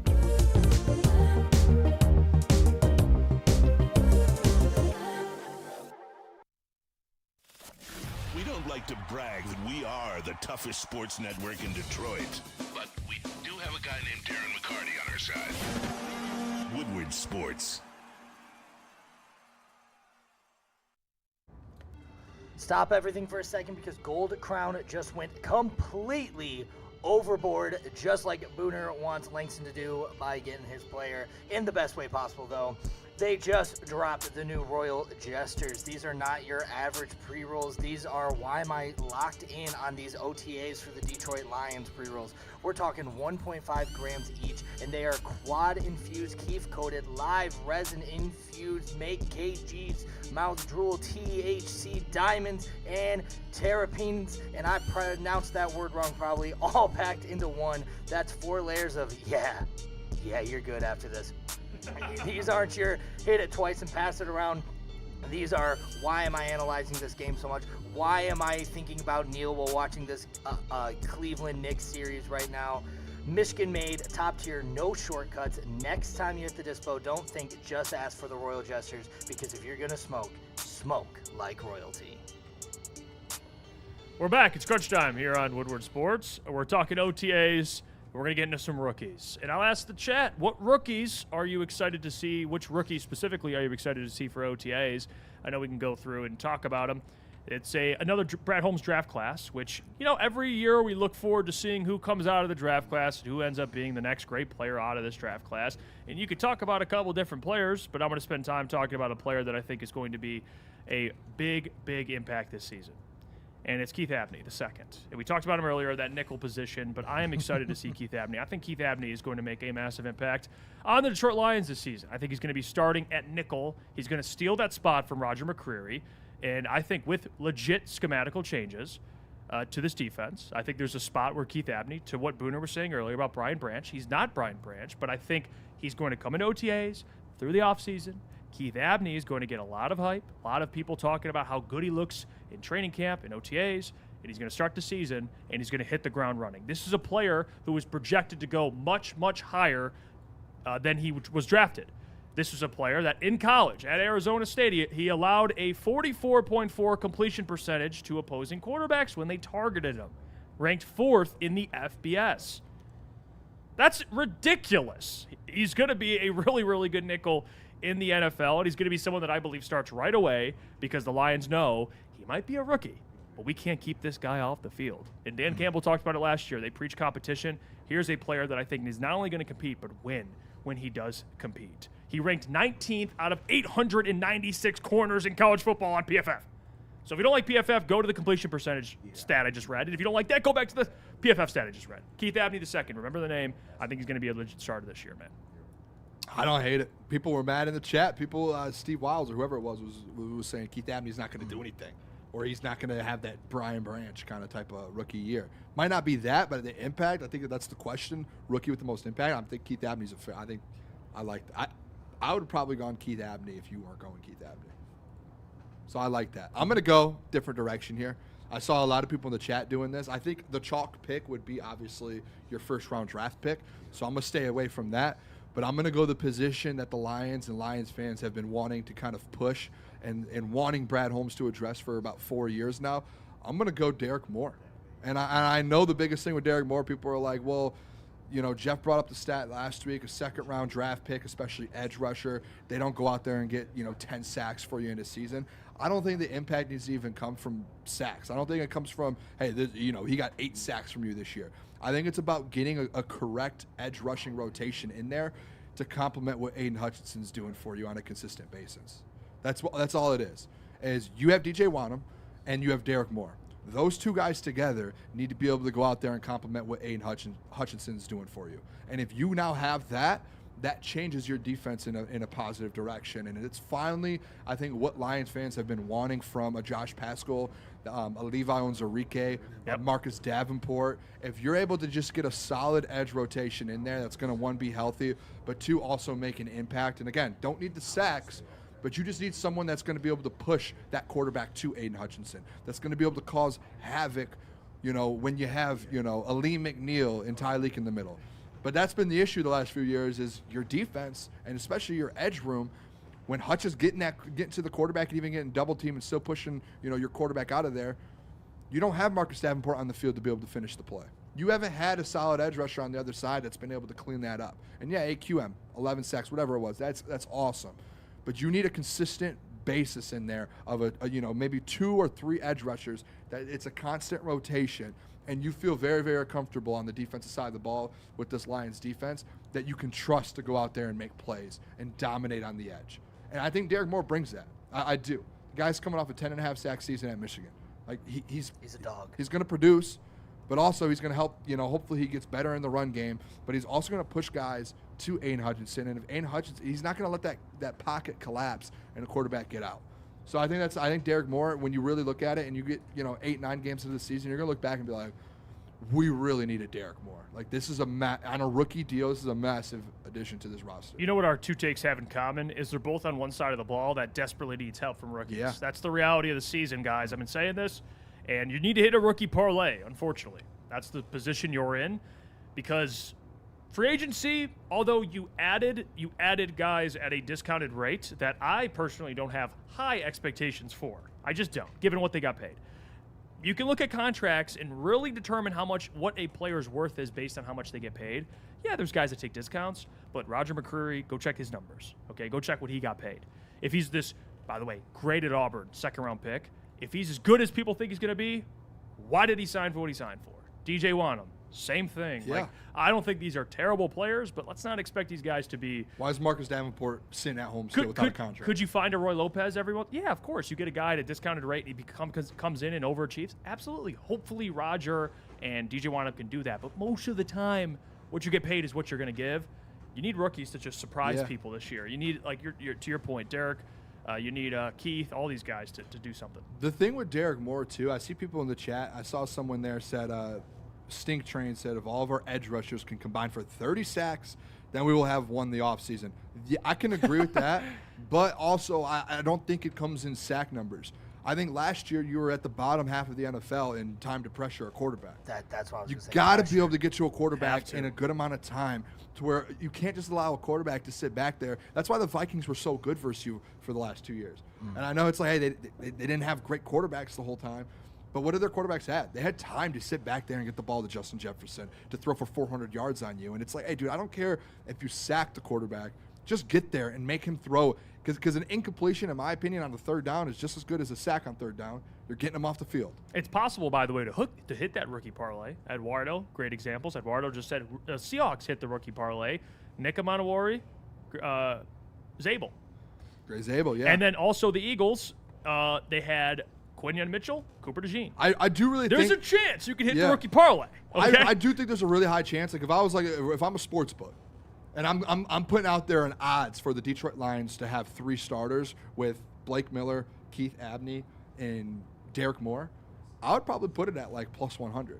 And that's good because that's a parlay, boys. Parlays typically should be like, plus 1,000, plus starter. 900. But I think, to your point, I think Keith Abney, in the future, you can be looking at him as your starting nickel of the future. I think Derek Moore, in a year or two, you're going to be looking at him and saying, hey, that's the guy across from Hutch who's starting for you. Maybe the run game, questionable, but I'm talking about like a dude that's like, hey, that's your 1-2 duo to get to a quarterback. And then obviously Blake Miller is going to be a starting right tackle for you in this league for a really long time. So it's like if you can go 3 for 3 on those guys and anyone else kind of falls in line, a Jimmy Roll or whatever from there, dude, I'm dead set happy from that. And I think Brad Holmes, you give him a pat on the back and you go, okay. By the way, 313 FBI surveillance fan says, do you guys think Rakeshaw? That's the question. Do you guys think Rakeshaw? So I'm assuming he's talking about Caleb Czarnik's guy, Ennis Rakestraw. That's my guy. No one's talked about him for OTAs. Why is that, Caleb? Well, like I said, because he hasn't played yet. It's not good. But pitch your case. Look, hey, you should be looking at this guy during OTAs. You talk about the nickel position. You want to play a 4-2-5. Look, rookie year training camp, that felt like a million years ago. But Ennis Rakestraw was looking pretty good at that nickel spot. But, again, has to stay healthy and actually play. So, I don't know. I have my eyes on Ennis Rakestraw. Imagine if Ennis Rakestraw becomes like this year, just like takes TA's spot. Yeah, and becomes like incredible. You know who is another kind of wild card? I'm curious. Someone put in there in the chat, Ahmed-Hassanin. Like, not saying he's going to be just as added to that rotation. But like, dude, a year. I mean, I know he came back a little late because of injury. Maybe it's a little too much to expect this year, but he's kind of a wild card. Steve Wilds just put it. He said, I think Ahmed-Hassanin can be something. His preseason tape was good Steve's before spot injury. on. I know you don't want to take preseason tape at heart, but when he was out there, you know what he brings? He brings the juice. He brings juice. And a guy that brings juice in the NFL, I've always said this, and you know this, Jeff, I think if you bring juice and you play hard, you're going to have an opportunity in the NFL. Playing hard is like half the battle. And then, the skill stuff you'll work on, the technical stuff, but like he plays his ass off. I wouldn't be shocked if your top 4 guys this year, Aiden Hutchinson, obviously clear one, and then you have DJ Wanham, Derek Moore, and then Ahmed-Hassanin's that next guy. Mm-hmm. I wouldn't be shocked. And he's an edge. Now, am I going to rely on it? Edge. Am I going to rely on it? No. He's on a tweener. But I wouldn't be shocked if you had him getting another edge rusher there like that. Yeah. I wouldn't be shocked. Ahmed had the production. Boise State, 12 and a half sacks. Yeah, if he works out, guess what? You don't have to have Levi Onwuzurike on the outside. Just throw him in a little bit. Well, let's talk about some of the players that could get extensions. We talked about Jameer, by the way. Guys, my take I think my take pissed a lot of people off last week. That's fine. That's what makes this business so special is the people's reactions to things I say into a microphone. If you're not on Instagram, you should be. You should be following Woodward Sports. And if you are, go look at that reel that was posted to me talking about Jameer and go look at those comments. You want to make yourself laugh? Go look at what those people said in the comments section. We'll talk about the other players that are expected to get contracts when we get back from break. But first, we got to hear about our friends over at Mad Packs. So allow me to tell you about Mad Packs. And all right, Mad Packs fans, if you're looking to elevate your rotation, listen up. You already know about the high-low and boom chakalaka, but Mad Packs has something fresh for the new year. Look out for Mad Packs extracts and blizzard packs, the perfect things to get you through a Michigan winter or summer with the nice weather. Stay tuned with Woodward Sports Network for all the latest updates. This is a hungry bear. This is Carl and Jeff. Carl isn't worried because he has focused energy to spare thanks to Thrive energy pouches. Jeff didn't use Thrive when Carl offered. The bear is happy about that. Don't just survive, thrive. No one gives away more cash and prizes than Woodward Sports. You don't believe us? Here's our latest $10,000 winner. You guys posted, hey, if you guess all this stuff right, we'll give it's $10,000. I'm like, okay, well, why the hell not? And the winning doesn't stop there. How about our Outkick Your Coverage winner? Let's give it up for David Tully, everybody. David Tully. This guy's got a hot girl. Bigger prizes, bigger giveaways, cash, merch, tickets, and more. All from the biggest sports network in Detroit. No one does it bigger and better than Woodward Sports. Make sure you're following, liking, subscribing on Instagram, Facebook, X, and YouTube for your chances to share in the winning. From Detroit's #1 sports network, Woodward Sports. It's game on at Art & Jake's. Wings, burgers, pizza, and ice-cold drinks served up with attention to detail. Wall-to-wall TVs, great service, and a vibe that keeps your crew coming back. Art & Jake's, a sports bar setting with a fine dining flavor. Woodward Avenue, the first paved road in America. Woodward Sports, the first sports network born in Detroit and made for Detroit. Let me tell you about Buddy's Pizza. What better person to tell you about Buddy's Pizza than myself? They've been celebrating the original Detroit-style pizza for the past 80 years, and they're grateful to be your hometown favorite. Follow their social channels and join the rewards program to see what they have planned throughout 2026. Add some Detroit style to your next event with Buddy's Catering. Their menu is packed with fan favorites, including their award-winning pizza, signature salads, home-style pastas, and more. Save 20% on your next catering order of $200 or more when you order with promo code Woodward20. Visit buddyspizza.com/catering to view their complete menu and place your order today. We're back. It's crunch time. Woodward Sports 11-1 weekdays. Hit the like button if you're watching the stream. We're almost to 100 likes. Let's get to triple digits, so hit the like button if you haven't already. It 150. takes a second. We got karaoke. And we got Caleb Czarnik singing karaoke at 150. But we got more Lions to get into. We're talking about players that could be or will be extended. And I know last week I talked about Jameer and said how I would not give him an extension especially right now. It's crazy to me, but this is the thing about opinions we say. We say opinions every single day. There's always two sides to things when we talk about it, when we give opinions. There's what I think and what I know, okay? What I think is, in the Gibbs situation, I would handle it a different way than what I think or what I know the Lions are going to do. And if we're actually answering the question who gets paid next, it's Jahmyr Gibbs, 1,000%. He's the next guy that's going to get paid. It's not even a question. So that really wasn't my take that it's not going to happen. My take was that I would not do it, but he is going to get paid. And the reality is he ain't going to go for any number lower than $20 million.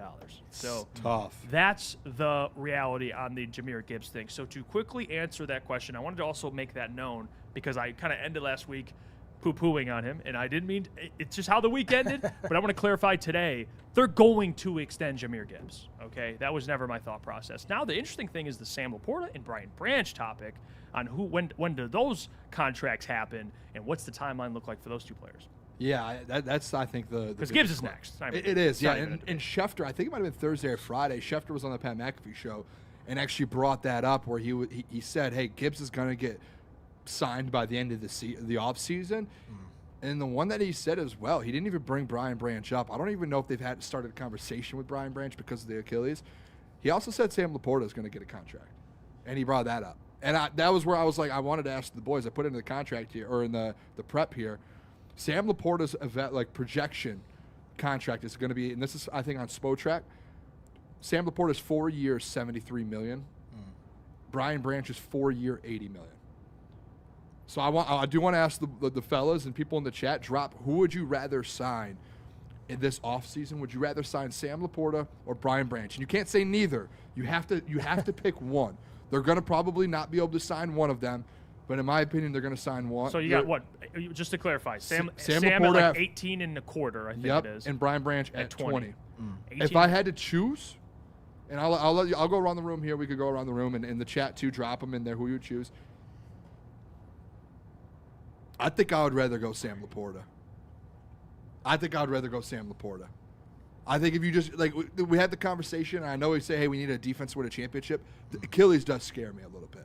That's a massive injury. And I know you can make the argument with back, but the Achilles injury, that's something, man. And to pay a guy $20 million after an Achilles injury, I think you got to at least wait it out for a year. And if you're like a gun to head, Booner, this offseason you have to pick one, I think I would feel more comfortable going Sam Laporta off of that. Off of the back, the surgery. We've seen guys, I know someone put in the chat earlier, someone else had a surgery that was the same. I think it was Cam Jurgens, and Cam Jurgens said, hey, I need a full year to get 100%.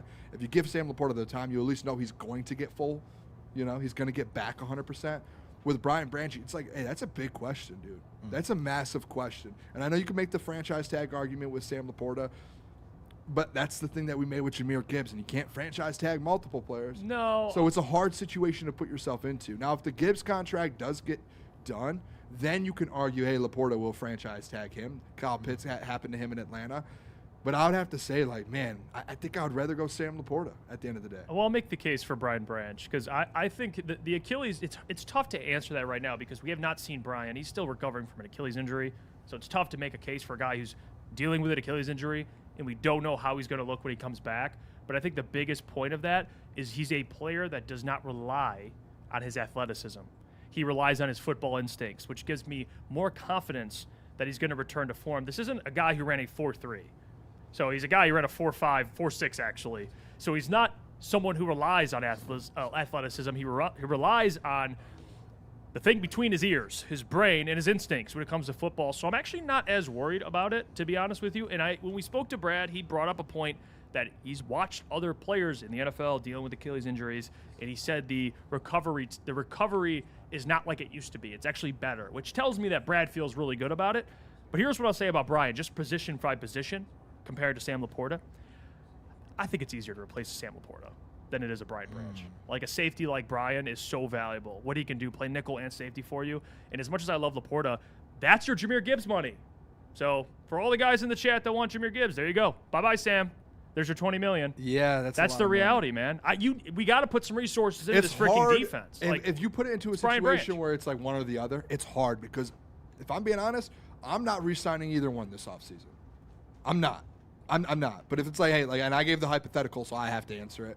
I think I would just go to the tight end because your offense, like, this is the thing, dude. Like, and KG said it last week, I think it was, where he made the good point of, like, hey, yeah, we're talking about you need a defense to win a championship, but this Lions team and the franchise, they've made it known, and dude, Brad's made it so well known that they're going to try and win this thing offensively.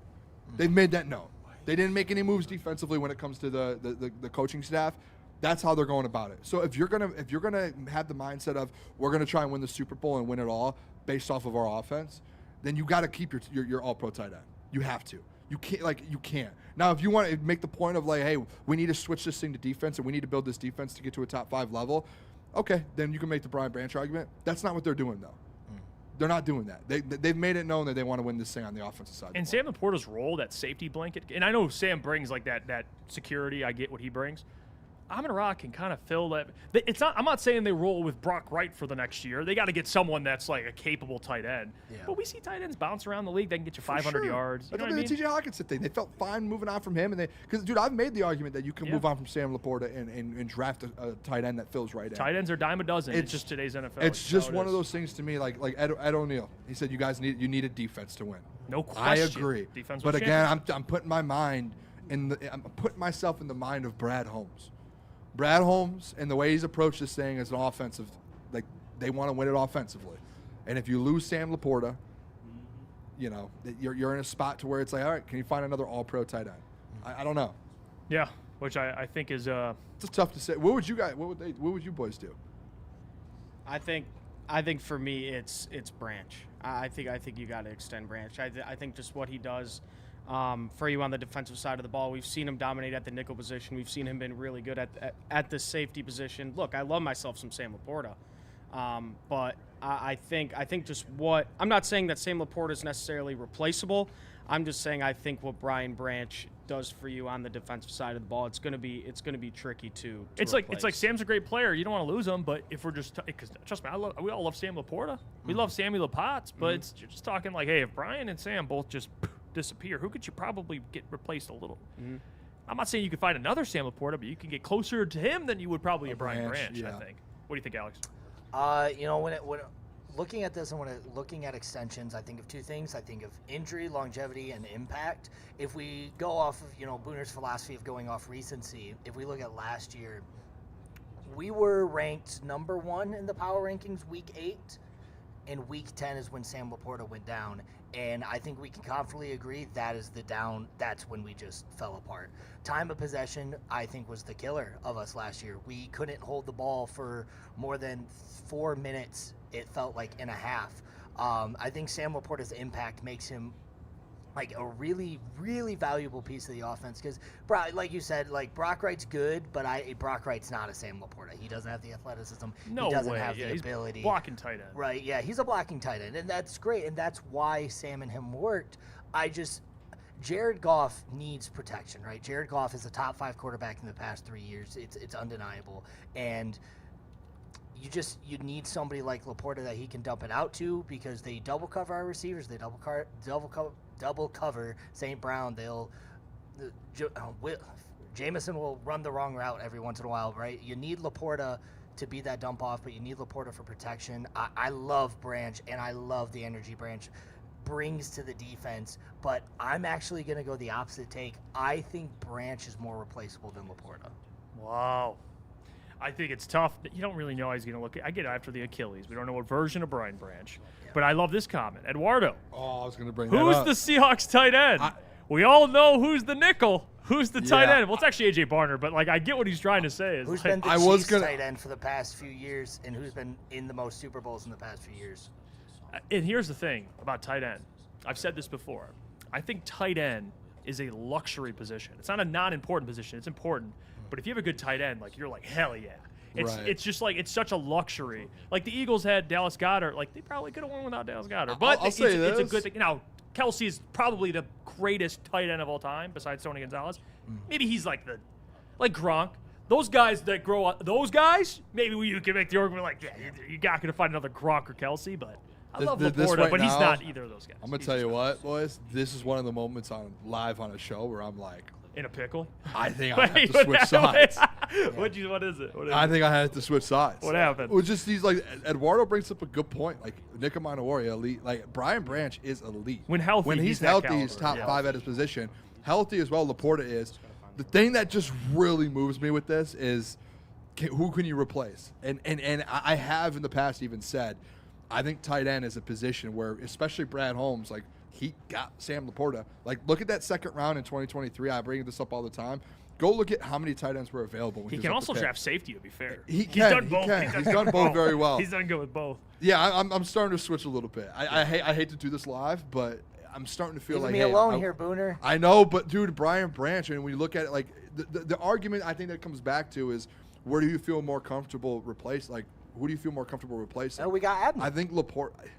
Yeah, but then Abney and Branch, though, that defense. Now we're talking. I think it's easier to replace a Sam Laporta. And again, I don't think you're going to go out there and get an All-Pro like that. But I think if you have Sam Laporta, he has one more year left on his deal. If hypothetically, the world we're living in right now, in this question, Jahmyr Gibbs has already signed his extension. You just do what the Falcons did with Kyle Pitts. And if you aren't ready, like next year, if you don't feel like there's a tight end in that class that can go out there and take Sam Laporta's position right away, then you franchise tag Sam Laporta at the 15-ish million or whatever it is, 15 to 17 million, and you roll with that. And you just say, hey, we're just going to franchise tag him, and then we'll move on. And we'll keep trying to find a tight end that's going to get to that spot. 13 personnel in today's NFL, tight ends become more valuable. That's why you're seeing more get drafted in the first round. But my argument always was with tight ends. Over the last couple of years, it's kind of gone down because now tight ends are going in the first round. Yeah. Like Sadiq, these guys are going in the first round. But I always said, go look at the best tight ends, see where they're drafted. Go look them up. Kittle, Goddard, Kelsey. All these guys were not first-round picks. It's like tight end, you can just – safety, you can bring it up as well. But now you're seeing tight ends like Brock Bowers and Loveland and Warren. So now it's becoming more of a premium position. But I still think you can find pretty good tight ends. By the way, there'll be some guys in this draft that come out pretty good. We're talking about positions, the value of, like, do you value a tight end, a safety? I call it a playmaker on defense. Literally right now, Daniel Jeremiah just tweeted out. You guys all know Daniel Jeremiah. One of the best. NFL. He tweeted out and he said, I'd like to revisit a concept for every NFL team. To build a championship foundation, you need to fill these 12 spots. Quarterback, offensive playmaker, and he said three, which Jahmyr Gibbs, Jameson Williams, Amon-Ra St. Brown. You have those. A quality O-line. You need 3 quality offensive linemen, he says here. Yeah. You have Penei Sewell. You just added Cade Mays. You have Tate Ratledge. You have an offensive line. You're getting back into that. Pass rusher, he has 2. So an edge, Aiden Hutchinson. It's been a while, but he finally got there. And the last 3 guys that he said, defensive playmaker. Brian Branch, Jack Campbell, and who's that third guy? You need playmakers, yep. Guess what he didn't put in there? Tight end. He tweeted that out at 12:39. It's 12:42 as we're talking about it. Tight end did not fall. Offensive playmaker count as one of those, I guess? He said you need 3 of them. What do you have? You have a running back and you have 2 wide receivers that are really elite. What that says is basically Sam Laporta, That's his little sprinkle on top. But what about your defensive playmakers? You need defensive playmakers. You get rid of Brian Branch. Now you have to replace the defensive playmaker, which right now I would argue Kirby, Brian, and Jack. You get rid of Branch. If you get rid of Laporta, you still have your 3 offensive playmakers. Who's more of a playmaker, Williams or Laporta, though? Jameson Williams. Big playmaker for sure. Playmaker with Jameson Williams. See, but I disagree. I think Laporta's way more of a more comfortable playmaker. He's a safety blanket. Safety blanket, okay. Yeah. Playmaker, I don't know. Because, I mean, again, J-Mo's great, but how many times do we watch J-Mo run the wrong routes and that ball goes? But how many times have you seen Jameson Williams go for 200 yards or 150 yards? I'd say Laporta's a better safety blanket. Yeah, like he's probably going to be more consistent, but, I mean, there's a point where Jameson Williams was averaging, 20 yards per play, 20 yards per touch. So I would call Jameson Williams a better playmaker. Let's go to break, Caleb. When we get back, we'll talk about the bounce-back seasons for Detroit Lions players. Well, a player could have a bounce-back season. Let's talk about it. But we'll see you guys in a couple minutes. Detroit has the best sports fans in the world. That's why they deserve the best sports coverage in the world. We are the Woodward Sports Network.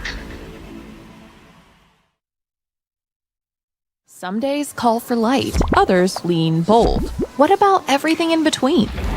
All Day IPA, the easy choice for every day. Citrusy, crisp, refreshing, flavor you can float with. Light on the hops, big on refreshment. One's great.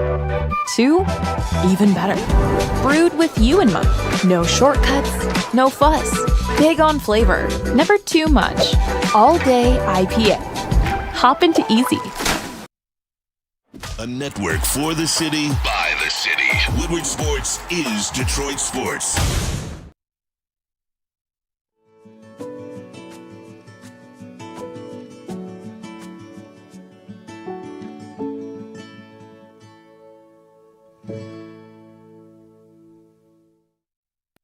Game is won in the trenches, and our big fellas don't mess around. The Woodward Heavyweights on Woodward Sports. All right, let me tell you about the greatest drink of all time. It's Water Hazard. We're excited to add Water Hazard to the bullpen from our friends over at Founders Brewing. You've probably seen the bright blue drink. Yeah, that's Water Hazard. You see it on the screen there. You got to go find one. This is my, honestly, I'm not kidding. When I drink this, we had it at the Pistons watch party. It was the single greatest sip of any type of alcoholic drink that I've ever had in my life. This is the Brian Branch, by the way. This is your Brian Branch. This is your Jared Goff. This is your Jahmyr Gibbs. You want this player on your team. It's best served over ice with a slice of lemon, preferably. I still have not tried that. I'm going to try it. Vodka-based cocktail at 5% ABV, citrusy, refreshing, gluten-free, and also the very first canned vodka cocktail from Founders. It's perfect in between innings or even between rounds. So next time you're out, go get in the drink with Water Hazard, and please drink it responsibly, guys. That's all I ask. Water Hazard is a hit. Oh, dude. It's a hit. It's so good. It's a hit. The single greatest drink of alcoholic drink sip that I've ever had when I first had it. I was like, this is incredible. There's going to be people who are going to be like, oh, you guys are going to say things about... No, we're saying truthful things. These are our actual opinions. Water Hazard's a hit. We don't have to say that, but we're doing that. Shout out to Founders. They got great products. Let's get into it. Bounce back season. Can we, real quick, too? We're at 94 likes. Can we get 150 for Caleb? Can we just hit the like button, people? I heard he's going to sing Taylor Swift if we hit 150. Not a Taylor Swift. You got to get to 150 if that's the case. Yeah, not a Taylor Swift. We appreciate all the people watching. Seriously, we really do. And if you could hit the like button, takes a second, pushes us out in their algorithm. Let's get back to it. We got mailbag. We'll get to mailbag at some point at the end of the show as well. So we'll get those questions ready. But let's talk about players that will have a bounce back season in 2025. I know we talked about most to lose or most to gain, most to lose, but this is more just talking players specifically. It's OTA week, so OTAs, so it's kind of relevant to start talking about some guys going into this upcoming season. I know I have some opinions on some different players, but Booner, you have an opinion. This feels like you and this player have a long-standing history. We need to have content. Maybe you two go out to dinner at some point. Have a nice sit down. You two, it's like your jersey swap. I don't know what you would give him, but he gives you a jersey. Maybe we do a Kool-Aid. Yeah. Kool-Aid jug, and he gives you get the jersey. It's one of those things, too. I don't make up with this guy. I will. If he has a good year, we'll make up. And listen, if he plays to his contract level, I'm gonna be happy. I'll tell you that. But I'm terrified of who he's if we're talking about bounce back player, bounce back. I'm gonna look at the people real quick. The Detroit Lions. I see here they were 5th in the NFL in rush defense. 5th in 2024. One of the best defenses in the NFL defending the run, which helped them out incredibly, right? Yep. It helped. It was a drastic. You could tell defensively when you went up against one of the best running backs in the league, whoever it was, the Detroit Lions were stopping them. And it was partially because of this guy in the middle of the field, right inside of your defensive line. The biggest player to take a step this year that it'll be make or break for this Lions defensive line, it's Aleem McNeil. Aleem McNeil needs to play up to his contract. If we're talking about having a bounce-back season, the guy that you play as an all-pro defensive tackle that's never been a Pro Bowl, you need him to step up. He needs to bounce back. Last year, you were bottom half in the NFL, basically. I think you're 15th to 17th or somewhere in that range in run defense. You need this guy to step up drastically. You lost DJ Reader, you lost Roy Lopez, and now all of a sudden you're leaning on an Aleem McNeil who's going to be in the next 3 seasons getting paid almost $30 million a year. It's time to step up. It's time to bounce back, Aleem. There should be no excuses. People say it in the chat all the time. Booner, the guy's coming off an ACL. He's not anymore. The guy's fully healthy. He had 18 months now. He's back. And I better see it week 1. And I better see it week 2. And I better see it every week. I've seen him at his best, boys. I haven't seen him consistently put a full season together at that level. And if I'm looking at, what player needs to bounce back for the Detroit Lions, give me the defensive tackle, Lee McNeil. That's all I want. Yeah, I think Lee McNeil's a good one. Not a bad take at all. I mean, it's because it and people are going to be like, he's injured. Understood. This season, he's not going to be injured. There's no excuses now. It's a year later after a year to recover. And I know this season you can just chalk up to recovering from an ACL injury. And I actually think he'll be better. But to your point, like when you're paid, expectations go up. So for Aleem, who hasn't quite maybe put up the stats to put him in the category of Chris Jones or Dexter Lawrence or Quinton Williams or these top defensive tackles, this is the year to prove it. So I agree with that. I hope when we talk about bounce back players, this player has a bounce back season, and not only that, but really thrives for the better of the Lions. And I have Taron Arnold again. I mean, I just think he has so much to gain for this season. I really do. You're talking about a player that has the most to lose, but also he could be one of the most to gain. He could go either way because he's a former first-round pick. And we talk about defensive playmakers. This dude was a playmaker in college at Alabama. He made plays. And it's ironic that he comes to the league. He hasn't had – it's not like he's getting a bunch of interceptions. And I know his rookie year, you had the pass interference calls. You had him getting burnt in coverage. And then year 2, you see steps in the right direction, but not completely there. And then he gets hurt. So now going into his 3rd year, you're expecting, hey, Taron Arnold, we love you, bro, but it's make or break, man. Yeah. You got to be that number 1 corner. DJ Reed, as much as I think he complements any number 1 corner, he's not a number 1 corner, DJ Reed. He's not. He's built to be a number 2, a very good number 2, and he's 5'9". Like, Taron Arnold's 6 foot. I know the under 6 foot jokes for corners come into play. Taron Arnold's 6 foot, 6'1". Like, he could be a number 1 corner. He just has to prove it this year. He'll be a massive domino for the Lions defense. Well, Mr. Iafrate, mine was going to be Terrion, but I'm going to say the guy you just mentioned, playing opposite of him. I'm going to say DJ Reed. He was paid to come here and be a number 1 corner, even though he might not be able to, being 5'9". He didn't have a great season last year, and I'm looking for him to take a step up. If he takes a step up, that's going to make things easier on a guy like Terrion and vice versa. So DJ Reed is the guy I really want to see take a step in year 2 because, I mean, if this pass rush is going to be a little bit better, he's going to be able to cover for a little bit and not have to cover for, 7 seconds, 8 seconds on every play. But, yeah, that's the guy for me is going to be DJ Reed. Would it be crazy, by the way? I know people are going to like this. If I just threw in a little nugget before we went to break, another player I think should have a bounce back here. Throw it in there. Jahmyr Gibbs. You're not wrong. Second half of the year, dude, he was averaging. I don't want to say the exact stat, but it was I felt like 3 yards a carry. It was an 10 issue. games. 10 games last season. He had around 3 a but carry. Which is issue. unrealistic. And I talked to KG. KG holds me accountable for this. Offensive line. You got to bring that up. Exactly. Fair. Yeah. But this year, he had 1,400 yards in 2024. Is it fair to expect with a better O-line? We're getting back to that. I would agree. 1,500 yards. Almost 6 a carry. Productive. Okay. There's not. He's another one. He's not really high on the list. excuse. I'm not trying to make this like a Jahmyr. I'm just throwing him out there, a little nugget. He little does. Nugget out there. I want to see. Again, if you're going to extend him, he better have a bounce back. I mean, he still had 1,800 yards from scrimmage. Like, it's pretty good. I mean, he had basically 2,000 in 2024, but he's about a 2,000 yard a year guy. So we'll see. Especially in the year he's expected to have, he's going to get paid. We'll go to break. We get back. Get the mailbag questions ready, man. And also hit the like button. Hit the like button. Hit the like button. Hit the like button. But we'll get mailbag questions going. So drop those in the chat, and we'll see you guys in a couple of minutes.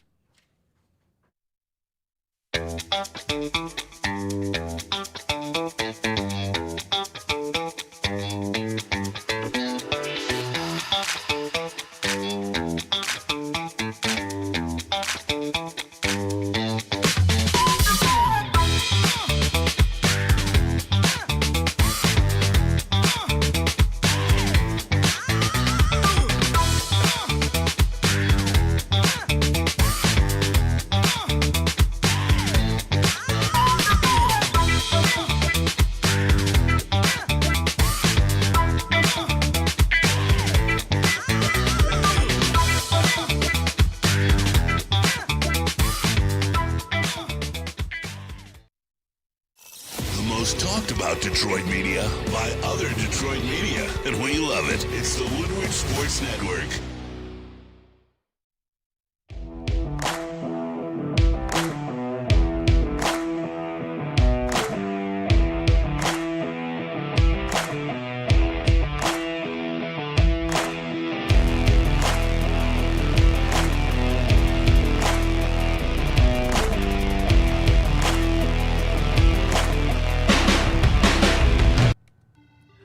We're back. It's crunch time on Woodward Sports, 11 to 1, Monday through Friday. We are back. It's Tuesday, so short week for the fellas here. But OTAs, we talked about OTAs. We talked about the Detroit Pistons.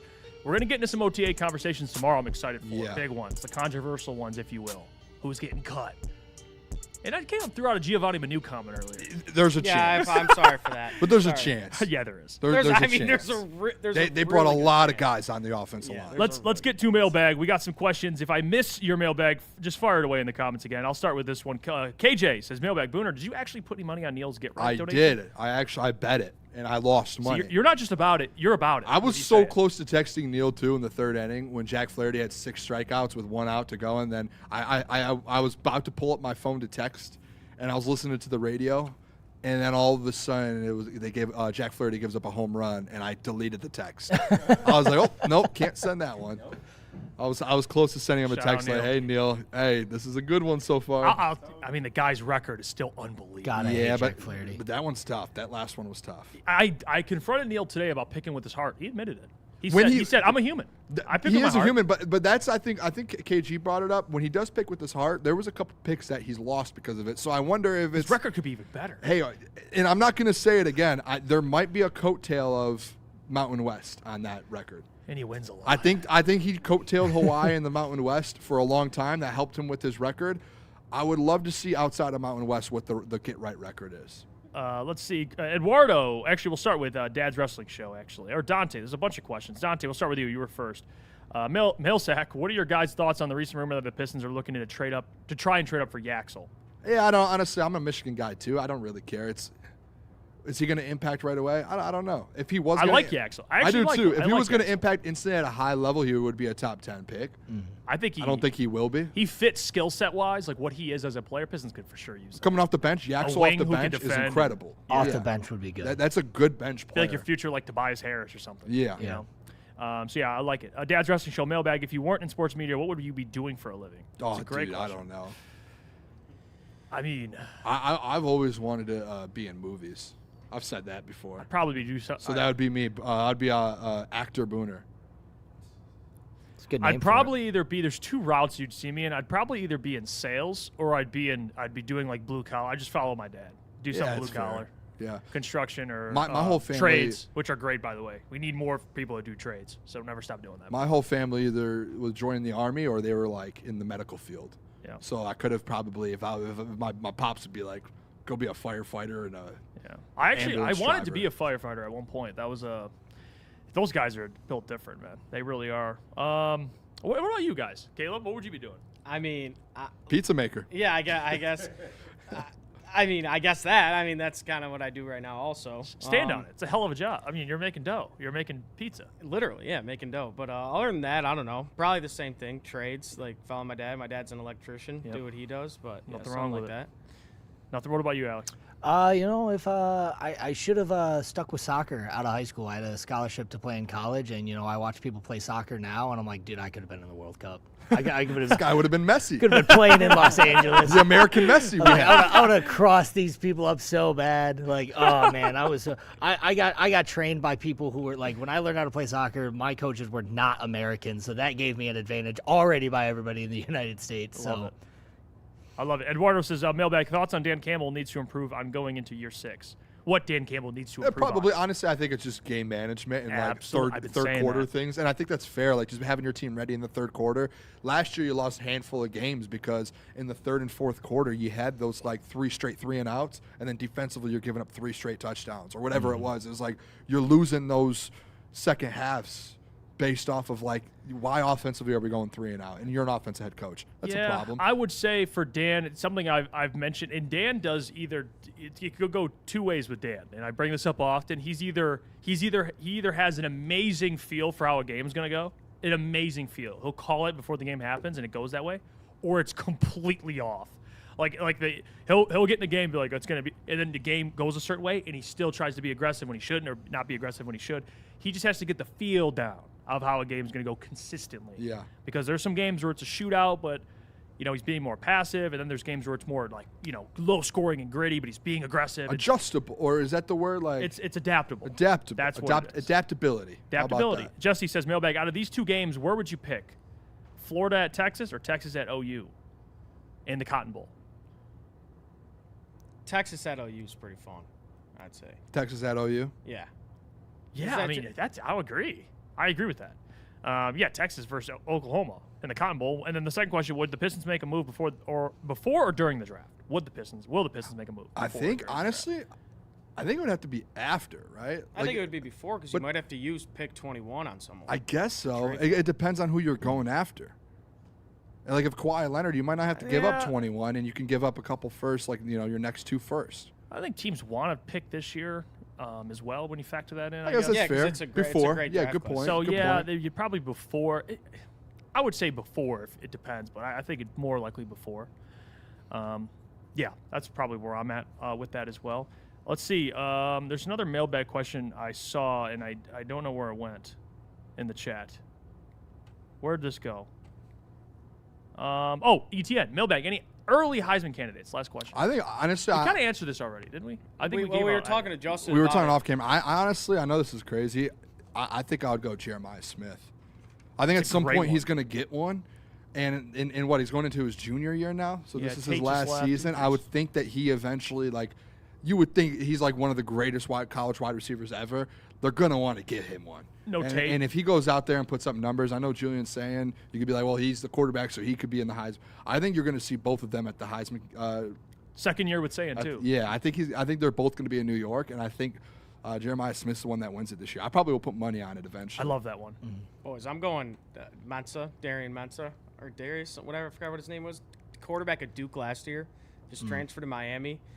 I've talked to our guy Lucas Klotz about this guy. He's not a fan of him, but I'm telling you, I've watched this guy play a few times, and he is a baller. And he's in Miami now, so that's gonna be my pick. I think you could probably get him at. I think me and Justin were looking at it the other day, probably plus 2,100 somewhere around there. So a little juicy there. No sleeper. No Bryce Underwoods, huh? Michigan guys. So this was going to be mine. This one specifically for Neil Rule. Got to go with Bryce Underwood. I knew we got to get one in there. Got to go with Bryce. I wouldn't be living up to my generational moniker if I didn't, go all in on Bryce Underwood. At this point, I've defended him enough against Neil that I kind of backed myself into this corner. That's fair. Of I've got to stand by it. So I respect that. Bryce Underwood for Heisman, it's not going to happen. But there you go. A sleeper though. You want to know a sleeper? Sam Levitt, coming from Arizona State to LSU. Yeah. That's going to be one where you're sitting there going, okay, he's going to get a bunch of stats if they win, and they're winning, and they're in the college football playoffs. I think there's a chance that Sam Levitt is in that conversation. He's in New York. I know this player's getting CJ Carr is probably getting a lot of hype anyway. Yeah, and he's going to be so freaking. What's good. his name? I'm blanking on the name right now. Is it Dante Moore? Yeah, out of Oregon. He went back. There's a couple guys, pretty good options there. We'll get out of here. We'll be back tomorrow, 11 a.m. What a day. Sharp. After us, you got Braylon, Anson. You got the heavy. Stick around. Hit the like button before you leave, and we'll catch you guys tomorrow. Until then, love you guys. Peace. The next generation of Detroit sports media is here. Crunch Time is back on Woodward Sports. Join Jeff Iafrate and Booner Monday through Friday, 11 a.m. to 1 p.m. Taking Detroit sports coverage to the next level with massive interviews, viral moments, and the best live reactions. Get ready, Detroit. The young guns are taking over. Crunch Time on Woodward Sports.